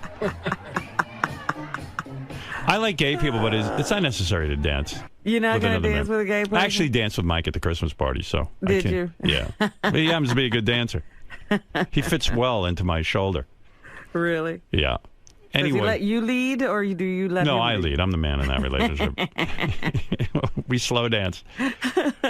But John Lieberman, he is whacked out of his skull. Let me play you some tape. What did he do? Oh, he's just out of control. Guys, where is that? Because I'm having a hard time finding it. Because I usually expect Ronnie. In orange, sorry. JD1 in orange. Yeah, Ronnie's usually the fool. Yeah, I expect to hear Ronnie stories on a day like this. No, Ronnie's like Mr. Cool now that he's kind of thinks he's a star. I hate to say this. I think he thinks he's me. Like he gets up on, like he just. What are you talking about? I don't know. He's just so weird. So weird. What do you mean it's weird? What is it? Are you out of your mind? Like it's Ronnie Superstar. Mr. Like Rico. I was trying to be good. It was. You were better than John Lieberman. I was in the wedding party, so I was trying to act like we all had a good time. That's all. And watching you dance is the funniest thing. Yeah, okay. You were dancing with that girl with the tattoos on her arms, and you're throwing her around. It's almost like you're going to. She wanted to. She was drunk. We were all fucking having a good time. What's wrong with that? I mean, yeah, but you're so rough with them. You're throwing her around the floor. She loved it, man. She did. I swear to God. She kept following me around and saying, "Come on, let's dance some more." Yeah, Lieberman was a fucking mess, man. He made you look normal. I know, man. That's the new Ronnie Mund. Yeah, huh? I cracked up. Here's John Lieberman screaming. They wouldn't play the Billy Joel song. What did he want to hear? Oh, Empire State of Mind? What is that? It's Billy Joel. Billy Joel, right? Yeah, it's Billy Joel. I thought it's New York State of Mind. That other song. It's a Jay-Z song. That's what I thought. Yeah, Empire State of Mind. Yeah, the one with Jay-Z and Alicia Keys. Alicia, whatever fuck her name is. Here's John Lieberman screaming for that song. You're trying to get pizza. Say what you just said. Say what you just said. I want Empire State of Mind, bitches. What? Off the record. Come on. Off the record, I want Empire State of Mind. Sal, I want Empire State of fucking mind. It doesn't even sound like him. No, his whole voice has changed. I think he has a special dance for Empire State of Mind. Oh, he's got a special dance for everything, man. And his voice, he sounds like he's possessed. It sounds like it sounds like Reagan from The Exorcist. Yeah, it sounds like it's on high speed, but it's not. Yeah, fuck him. Hey, John Lieberman, what do you think of Jameson liquor? Never heard of it. You fucking pieces. I'll kill you. Are we playing Empire State of Mind or not? Does this guy have a fucking... I asked for him. Like, is he a guy that looks like he'd be into... Empire State of Mind? He needs that song. Now, what's that song playing in the background called? I didn't hear it. Isn't that the Amy Winehouse song? No. Listen. Dude, I asked for Empire State of Mind, and I want the song played. Jay-Z, Brooklyn Nets, it's a fucking inauguration. That's what I'm saying. How can you even hear it with him? Yeah, you can't even hear the song. I am officially old. I hate weddings. I hate all that noise. I hate people yelling and drinking. I just want to be alone. Where is John? How come he's not in here? I don't know. Probably still hungover. No, he's here. His eyes are a little bloodshot, but he's here. What is it, JD? I know the song playing in the background. What is that? It's some Amy Winehouse song, but it is Amy Winehouse. It's the theme to this show called Secret Diaries of a Call Girl. There he is, Ronnie Mund. Party animal. Like, John, I think if he was one of these, like you're the guy who ruins his reputation at the office party, because I think he was one of these, like, solid news guys who's not a fucking maniac, and, like, your true colors come out at these things. Look, here's the thing. Now he's all sedate. Here's the thing. I have a bad habit of, I don't drink often. Right. But when I do go out, once every few months, couple months, I tend to have too much to drink, and I know your girlfriend is like mortified by you. Like you want to dance and she doesn't because she's embarrassed by how you dance. And then she lets him go up on the dance floor, and he just makes a complete fucking ass out of him. She stood in the corner the whole night away from him. Look, let me just clarify. I don't want to sound like Tim, but I work very hard during the week, very hard. You do. And sometimes I have to let loose. So I apologize to Richie and Rachel because I didn't want to take the focus away from them on their special day. You did. And so I feel bad about that. That being said, I think everybody can relate to getting drunk at a wedding and yelling and dancing like crazy. But I'm not a mini Ronnie Mund. Oh, yes, you are. Oh, you're worse. Listen to the goddamn tape. Hey, but no wonder you're a mess. And to be fair, they were egging me on too. I mean, they're putting microphones in my face. They're throwing me softballs. I mean, you know. And But John, I'm by not going to make an excuse. Right. I made an ass out of myself, and I apologize to Richie and Rachel. Here's John talking about his coworker Lisa G, and I thought your lips were a little loose here. Lisa G annoys me the most because she reads to me the Post every morning and I know news. I don't want to talk about the latest celebrity who was caught with no underwear on. I don't want to talk about the latest celebrity who's dancing with another guy. I want to talk about news. What does my audience, our audience, care about? They don't want to hear about red carpets and this and that. They want to hear about what fights are going on, who's shitting in a bathroom. Let me ask you this. Let me finish out. All right, Steve. Not Steve. John. I mean, when you hear that, John. Because I was talking. Lieberman! When you Wow. hear that, what do you think? What were you drinking? I always drink vodka and soda with a splash of lime. Wow. Well, the splash is really helping. Yeah. Thank you. But what really does that make you cringe or? Of course are it you- does, Robin. I am embarrassed. Of course it does. I am embarrassed, and I apologize to Richie and Rachel. You I might can't. you might need more splash and less vodka. Well, I won't be drinking at any more functions in the future. That's yeah. Of course, guys Why? like you will always do that. But hey, Ronnie, I heard you cried at the wedding. Is that true? I didn't cry. It was a little. What happened? Teary? I got teary. I don't know. I don't know what happened. I feel like Ronnie's like good, really like close with He Richie loves and Rachel. them, yeah. Which makes me think Richie and Rachel are disturbed people. Yeah, thank you. That's real nice. You know what I mean? It's real nice. Here's John Lieberman again. But Lisa G seems to be a focus of yours. I mean, you're really. They were throwing me softballs about Lisa. Hold on. There's a part right at the beginning that we didn't get. Somebody asks you about Lisa G, and you start to talk, and you go, I know my girlfriend's kicking me. I know she doesn't want me to talk about this, which means you must talk about it at home. Yeah.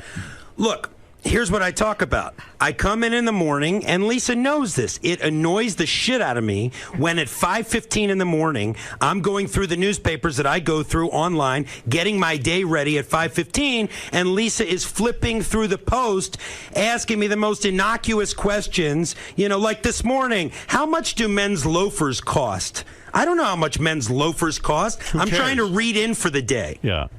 Sorry. So yeah, Shuli says that too. That she asks annoying questions back. The questions nobody cares about. Shuli brought up the other day, or High Pitch Mike, that Lisa should have a limit on how many questions she's allowed to ask in a given workday. Yeah, Lisa, what is it with you in the like? Why do you care how much men's loafers cost? Honestly. Or why can't you read the paper without making those utterances? Yeah, Lisa, what's up with that? Hi. Lisa. Seems like everyone who works back there are annoyed by your questions. Is that true? Yes. They're not going to stop. Ronnie loves you. Yeah, I was reading the Post today in the fashion section. Right. And I went shoe shopping this weekend, and shoes have gotten, they're crazy. Right. And John told me he shops at Payless Shoes. I said, well, you're lucky. I can't wear fake leather. And that's all it was. Yeah. But no, really. I go nonstop through the Post. I just talk to myself because no one else will listen. Guys don't care about that. Yeah. Why can't you Why can't you not wear leather? No, fake leather. Why? Like the plastic, because it would hurt my feet. I have really bad feet. Why? I don't know. We're just curious. We're just trying to understand your world. That's all. Yeah. No, really. What does she just ask nonstop questions? It's more statements that she wants a response from. Like this morning, it's like, oh, Danny Bonaducci is back in the news. And like pause, and she wants a reaction, but I just keep typing as hard as I can on my keyboard. It is a reality TV show. You are missing out on great stuff back there. You need a camera, and you can. I have my own talk show going. But it's not just one comment here. I mean, I would venture to say between 5:15 and 6 when the show starts, you're talking about 20 to 25 comments from Lisa. Wow. I think Shuli once taped all of Lisa's comments or something. I know he keeps a list. He keeps a list. It's like the top 30 dumbest things Lisa's ever Where's said. Shuli's list? Hey, Shuli, where's your list of Lisa questions? Did you stop that, or do you still do it? Over there, go over there, go over there. Well, John's just deflecting. He's just deflecting. Oh, it is interesting. We'll get back to his drunken take. So I have here, Howard, we have a Twitter page that we set up, Michael and I, High Pitch Mike, called Lisa G-isms. Right.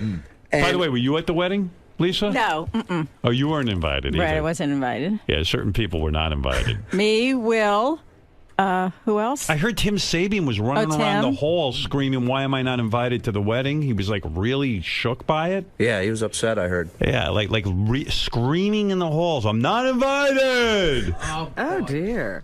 What was that about, Richie, with Tim Sabian? You know what the weird thing is? There were over 20 people not invited, not just the 4 that were singled out on the air. There was over 20. I understand, but Tim took it real hard from what I'm hearing. He didn't act that way towards me. He was happy. I heard he was screaming. And who wrote me that note that Tim was screaming in the hall? Who I think wrote Sal that? wrote it. Oh, Sal wrote it. Yeah. Yeah. On Moldred, I saw it. Yeah. News to me. Sal, what was Tim going on? apparently really likes weddings. Dude, he was like a baboon on fire. He was. What is this? Scott Salem was invited, but I fucking wasn't. And he's screaming, going up and down. Will, were you invited? And I'm telling you. You really wanted to be. You really wanted. No, I says, "What are you guys doing this weekend?" Everyone would say, "Oh, we're going to the wedding." I'm like, "Oh, really? I'm not going to the wedding. What are you doing, Will?" Will and I didn't go to the wedding. I'm just busting chops. So what'd you do for the weekend? Watch the Ryder's Cup. Oh yeah. Yeah. I watched Baba Booey. I called Gary. I said, "This is insanity." Yeah, the Baba Booey's. Yeah, it makes it fun, though, doesn't it? It was great because you kept watching, the next shot to see if somebody would, scream it out. Hey, by the way, you are ruining my life, Tim, because why? I'll tell you why. I have people, everyone's involved with it. Remember when you shit in the bathroom and it was all over the walls? So everyone says to me, "How did he do it?" Like, you've never revealed, really, were you standing? I mean, I got to know what position you were in. I was sick, Howard. No, I know that. And I didn't shit in the bathroom. I was so sick. No, I didn't shit on the wall. You did. You shit on the wall. I think that you over-exaggerated the entire... We have pictures of it. Well, Howard, I got to be very, very clear. I think that there was marks on the wall prior to... All right, fine. Tell me how you did it. I was literally. I think I had food poisoning or something. No, but I Tim, ran you're in not there. hearing my question. Were you standing? I couldn't get my pants off fast enough. Right. So you were caught standing. Is that what happened? In motion, I think. Mid-shit. So your ass wasn't on the seat. About to. Right. And so what happened was then it sprayed out. I don't know. It was just a blur. But I did clean up. Like, to me, based on the pattern, you would have to be on your back with your asshole pointed at the wall to go. Like, I mean, I don't mean to look ruin. at it. Look at where Howard, I don't mean to ruin your life, but I just.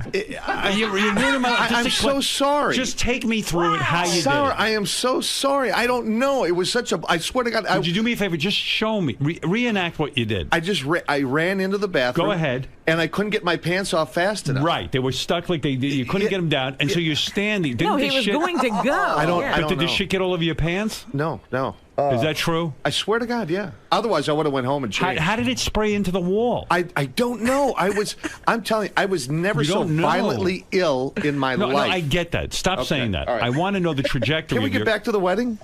I can't explain. No, let's stay on Shitgate. So right. All right. You know what we have to do?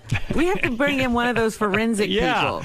You're like Dexter. They take splatter, and then they tell you how it got there. You know what I love, Howard? We have the pictures of the crime scene. We can see the splatter. Is people who've been in like traumatic experiences, they go, "It was all a blur. I don't remember." Yeah. He's saying the same thing about his shit. Like people who've been raped go, "I don't know exactly what happened." Do we have guests today coming in? Yeah, later. We got 45 minutes yet. It got on the People in a lights. suicide It was all over the bombing. light switch too. This is a blur. Hey, so Tim, will you ever just explain the whole thing for real? And 1 hour show. We know you were sick. I did on Howard TV. Oh, did you? Yeah, they did a special on it. And you actually reenact it? I didn't reenact it. They asked me questions. And you answered? Yeah. And so when your underwear came down, you were in a position where you weren't sitting on the bowl, and so your ass was like facing the wall, and it hit the wall. But how did it get on the light switch and stuff? And the railing. It was like backing a Mack truck into a little tiny space. I don't know. It was so quick. Spray is phenomenal. It happened so quick. I've never seen a spray like that. It completely missed the ball. Maybe I have a new career. Yeah. And then what was your thought process not cleaning it up? Like I did clean it up. No, you didn't. Yes, I did. I did it to the best of my ability. Can you imagine what was I going was on? so I was so woozy. I was like, oh. What did you think was going to happen though by not I thought I cleaned it up. You did? Yeah, I didn't know that I had an investigative reporter named John Lieberman. All right. Hot on my trail. Robin, I still am not satisfied with his explanation. Maybe we'll sit down It's and we'll like do talking to Arnold Schwarzenegger a about town the hall pain. meeting one day. You should have set that thing on fire when you were done in there. All right, so getting back to the Lisa G. Yeah. Go ahead, Shuley. Here's just now. Keep in mind, Howard. Quiet newsroom. What did he do? He's got to fix the pillow every time he walks by the couch. He has OCD. You think? Yeah. You got to see what he does out there with the pillows. See what he does with the cookies. What do you mean? Every time you have to go by, you have to turn the pillow? No. I like things organized and clean, and I can't stand when this place is a mess. You know, Tim. We have people come in clean. here. You have OCD. You have to do rituals. No, but I have to have everything clean and organized. But I can't. you didn't clean anything. You just turned the pillow But it looks around. much better than it did before. He didn't leave the bathroom clean and organized. No. Yes, I did. Move the pillow. Howard? You did. So come clean. What's going on with this turning of the pillow thing? No, I have to have everything organized. No, you know. that's not organized. All That's right. just turning the pillow. It's a ritual. Is it? Okay. Because what's going on? No, I like things organized. I really do. What is it, Ronnie? He does it in the green room out there too. Wow. Same thing. And the pictures. He walks by all the pictures and he straightens them. And then as soon as we leaves, we turn them. Drives me crazy. You need to go see a shrink. No, I like things organized. And this is our business. Tim. I don't like this place looking like a shithole. I'm all for organization. Stop shitting all over. But turning a pillow is some kind of weird OCD ritual. No. I like our place. It's a place of business. I like it organized. I like it neat. I take pride in what we do. All right. I got to go back to work. By the way, we got to take those pictures. This is the next thing for you, John. Get the pictures of the bathroom, the shit, and go to a forensics expert who deals with blood spray and stuff and crime scenes, so that they can kind of their best guess about what Tim did there in that bathroom that day. Yeah, based on the trajectory of the shit. Yeah. Okay, we'll do that. That's a good story. It's a great story. Yeah. It's not red carpet stuff. You want to hear a really great story? Yeah. Lisa, tell her what happened in Grand Central Station. What happened? So I'm walking in Grand Central Station, and they have not the cops, but the terrorist cop squads with all the equipment and the Uzis. And I overhear them saying, yeah, and did you hear that Ronnie wants to eat Lisa G's ass? And we're supposed to be on high alert. Howard, I couldn't believe it. I was so embarrassed. And she texted it to me from Grand Central. I couldn't believe it. Are you getting, and be honest with me, are you getting at all into the whole Ronnie fantasy thing? Like he's going around telling everyone how he's going to, do all these wild things to you. Is it turning you off or is it turning you on in some weird way? It's not turning me on at all. It's not. I disagree, Howard. What? I Come do. on, stop it. Because she's asked questions. All right, so when everybody thought she was into Benji, right? Yeah. She's asking the same type of questions about Ronnie. She's asking, like, she goes, "Oh, Ronnie's in a bad mood today. Is everything okay at home? Is everything okay with him and his girlfriend?" Like, she's very interested in Ronnie's life right now. And the only other time I saw that was with Benji. Oh, stop. And the ass-eating I asked a lot of questions. Yeah, and she called an ass-eating expert or something, some ass expert to ask him about ass great eating. story. So is that turning, like, is he seducing you somewhat? I mean, are you thinking No, but about the him? reason why I ask questions is why would a man who's in a happy relationship at home even say these things? Why would that even be on his Because mind? guys can focus on more than one woman at once, and be, All right. he can be into his girlfriend and into you at the same time, and she's giving him a free pass to fuck you. So, like, he's completely on fire about Gotcha. that. Is there any chance this is going to happen? Ronnie thinks so. Lisa, are we any closer to this big thing happening? No, or- not right now, no. No. Not right now. Right. It's never a no. See, if Lisa had been at the wedding of Richie, It might have happened. Yeah, it might have happened. Well, Ronnie has the whole thing planned out already in his What's head. his plan? Ronnie, tell him your plan. Oh, yeah, the told me Trump the plan. Hotel. Yeah. But if she was at Richie's wedding, there was all these kind of secret rooms. Yeah. It was this really cool place with like secret doors and shit. Yeah. Where you could have went in there and nobody would have known because it was like a wall, but the wall opened up. I wish I would have found those secret compartments. You would have banged Lisa and then left her in a secret compartment. That's right. Behind a wall. Oh my goodness. I think Ronnie tried to get some at the wedding. Did you? Really? What? Did you try to have sex at the wedding? With who? Steph. No. No, he was being suave, Rico Suave. Hey, I was good, man. Yeah. In the bridal suite? Did you hear my poem? Was awesome. The poem was horrible. You wrote a poem for the wedding? Did you you know what, man? You know what's funny about Why you? is it horrible? I'll Why tell you was it what. horrible? Because Richie and Rachel are actually really close friends of yours, and they asked you to make a speech, and then you make this speech, and you read this poem that, first of all, look, I told you, when he wrote me the original letter to be my limo driver, yeah, I told you it was like in large block letters with like crayon. Oh, stop it. You're so full of shit. You wondered if he was old enough to look drive. Look how he writes, Robin. Look at that. There's It's a ransom note. Oh my God! Yeah, it looks like a ransom note. This is the poem that Ronnie read. Oh so what's wrong with It's it? written by like a 4-year-old. That's the block writing, like what a 5-year-old writes. It's like. a poem. Wake up is one word. Yeah. Atticus, you stupid ass. There's no spell check with handwriting. Right. Hey, jackass. You can't afford to talk about anything. Why? I recorded. You just stand there. I was still good enough to do my job. I recorded your speech, so stop it. Yeah, and then you fell over on the floor. I did not. Yeah, here's John Lieberman. Wait, we'll get to the Lisa G-isms in a minute, but here's John Lieberman drunk at Richie Wilson's wedding. Let me tell you about Lisa G's book. I think it's fiction, and fiction means made up. The sex part is made up. The cookie part is real. I deal with facts, Sal, and in the past year, I have not heard any factual information to indicate that Lisa G has had sex. This is what I'm telling you. She talks about her cat, and she talks about cookies. This is all I can tell you. Perhaps, let me finish, Sal. Perhaps she has hidden these sex stories from me. By the way, you yell when you're drunk. Doesn't that hurt your voice? I mean, you're a professional. No. Let's be clear. It was loud in there. You know, you're not getting the full context, too. Yeah. Uh-huh. They were lobbing up softballs to me and egging me on when I was in a slightly inebriated state. Wait a minute. So, when you're lobbed a softball, you hit it. And nothing I said was not factual, number one. What is it, JD? What do you want to say? I was going to say, he said he was able to do his job. Later on in the night, when Stephanie caught the bouquet, he was so out of control, he couldn't ask a simple question. I had to take over from the interview. Play the clip. I was interviewing Stephanie about marrying. You know what? Calm down. Hey, Ronnie, calm down, Ronnie. First of all, number one, I wasn't there to work. I was there as a guest. JD, Thank you, what Richie. happened? Number two, I'll explain what happened. One second. Let JD get in there for a second because he seems to see it differently. Well, He was just standing. He was with his microphone, like slurring his questions to Stephanie. I was like, "Hold on, just give me the microphone. I'll ask so Stephanie you were the more question." articulate than John A little Lieberman. bit. Wow, and you were not able to do your job. I have the interview. I was interviewing Stephanie Fine. He first he slaps me on the ass with his hand. Then he grabs the microphone out of my hand and says, "I can conduct this better," and starts interviewing. Listen, you have the clip. No, I don't. Look at him.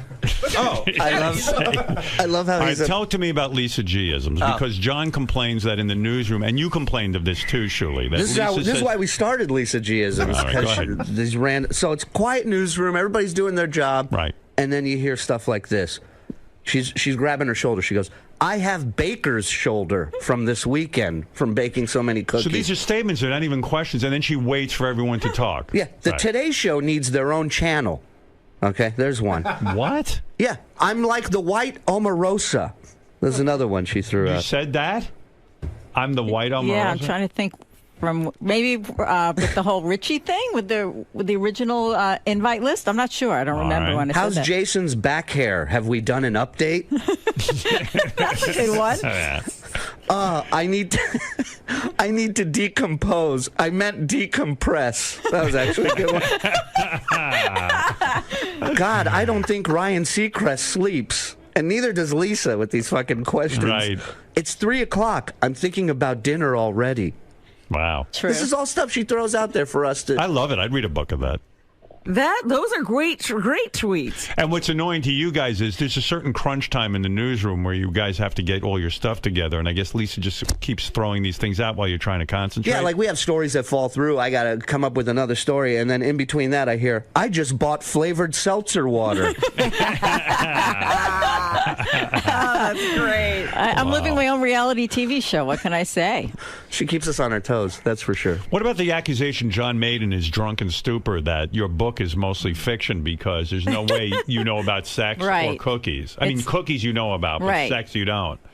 What is this book going to be about sexually? I mean, you're not someone who's known for their sex advice or their sexcapades. Is this many years ago, or is this current? Well, I was young once, and yes, there will be stories. It'll be fun. Like the Carol Miller book, where I didn't read her book. Well, she went out with guys from Aerosmith. Being in radio, she got introduced to a lot of radio, a lot of rock stars and stuff. And yeah, no, it's not about rock stars. It's just about my life, the sexcapades I had. Part of it. She told us that we asked her on the wrap-up show, "Can you give us an idea?" And she just said spanking. And we said, you get spanked, you spank someone? She goes, I'm not saying until the book comes out. So this is going to be a very controversial book because this is going to change your image. Most people think of you as this, sort of prudish newswoman. That I sit at home with my cat and the violin. And suddenly now... It'll be fun. Now we're going to be reading specific sexual escapades. Yeah. Yeah. It'll be fun. It's not 50 Shades of Grey. I was going to say, it's Lisa's 50 Shades of Grey. Yeah, it's 15 Shades of Grey. Do you think this is made up, John, or do you think it's legitimate? I think excuse me. I told you, these guys fuck their voices up with these. No, my voice is fine. Yeah. I think that now that I have the explanation, I think, as Lisa said, it's mostly historical stories, nothing recent in the past year and a half since I've known her. How wild does it get? What is the whole spanking thing? Were you tied up when this happened? I'm not saying that's just part of the story. Did you overhear a neighbor spanking somebody while you were making cookies? Crazy. Did you ever have one-night stands that you'll be talking about? There'll be some good stories. Wow, good for you. Okay, we look forward to the book. It sounds like it's going to be explosive, more explosive than Tim's shitting.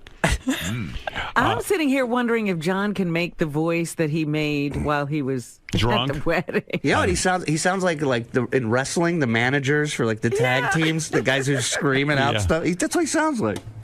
Hey, Howard. Yeah, I mean, it's uncomfortable. You're trying to get pizza. Say what you just said. Say what you just said. I want Empire State of Mind, bitches. Let me explain Empire State of Mind. I had just read a piece in the New York Times about Jay-Z's first show at Barclays, and I thought it was a very touching review of Jay-Z coming back home, so I had Jay-Z on my mind at the wedding, and I wanted to hear Empire State of Mind. You're the last guy we would think would be obsessed with Jay-Z. I enjoy Jay-Z. Yes. There's one other thing that a bunch of the guys pointed out to me, and Shuli says this happens when John gets stressed out in the newsroom, but this happened the other night when he was drunk. He scratches his face to the point where it's almost like self-mutilation. I want to show you this picture. Let me see. Oh, my God, you are bleeding off John's from a your cutter. forehead. Why do you do that? I have sensitive skin. And when my forehead itches, I scratch it, and it becomes red. It's not self-mutilation. It's sensitive skin. But Julie says it's like a stress. Like he'll come into the newsroom when he's particularly stressed out, and he's all scratched up. Like you know, it's funny. I do that too. There's a certain person that whenever I talk to them on the phone, I actually had to stop talking to them on the phone. I would start to scratch my skin so hard it would bleed. Really? Like that, yeah, because they were driving me nuts. So, I mean, I don't know. I mean, if you're, you know, whatever you're doing there, you got to really examine it. Guess we got to get rid of Lisa. I'm kidding. You think it's Lisa who's It's a making joke. No, it's a joke. You weren't at the wedding with Lisa. I have sensitive skin. That's Yeah, you got sensitive skin. Ronnie, just stop it. Will you? Do you guys want to hear Ronnie's poem that he read? Yes, I do. So Richie, again, we're at Richie's wedding with beautiful Rachel Fine. How was the wedding night, my man? Did you have a good time? Yeah, I mean, you guys have been living together forever. So. Yeah, it was a really great night. Do you end up fucking, or do you like, hey, we fucking up? We did. After the ceremony, we went back to the hotel, screwed around, then we went to an after party. You wear rubber? No. So what'd you do? Just pull out? No. So you came inside her. So you're already trying to have kids. Oh, she's on the look how pill. beautiful she's on the- she looked. Yeah, she did look beautiful. I like her dress. She looked very beautiful. Aw. Yeah, You and no look one can very figure good. out why she married you. Neither can I. I mean, it's crazy. I still can't figure. It's really crazy. It's like Stockholm syndrome. She's way into you. The shit you put her through, and she married you anyway, Yep. man. Good girl. Good for you. You must fuck like a dog. Good girl, man. Good for you. You must Like eat a ass. dog. What does that mean?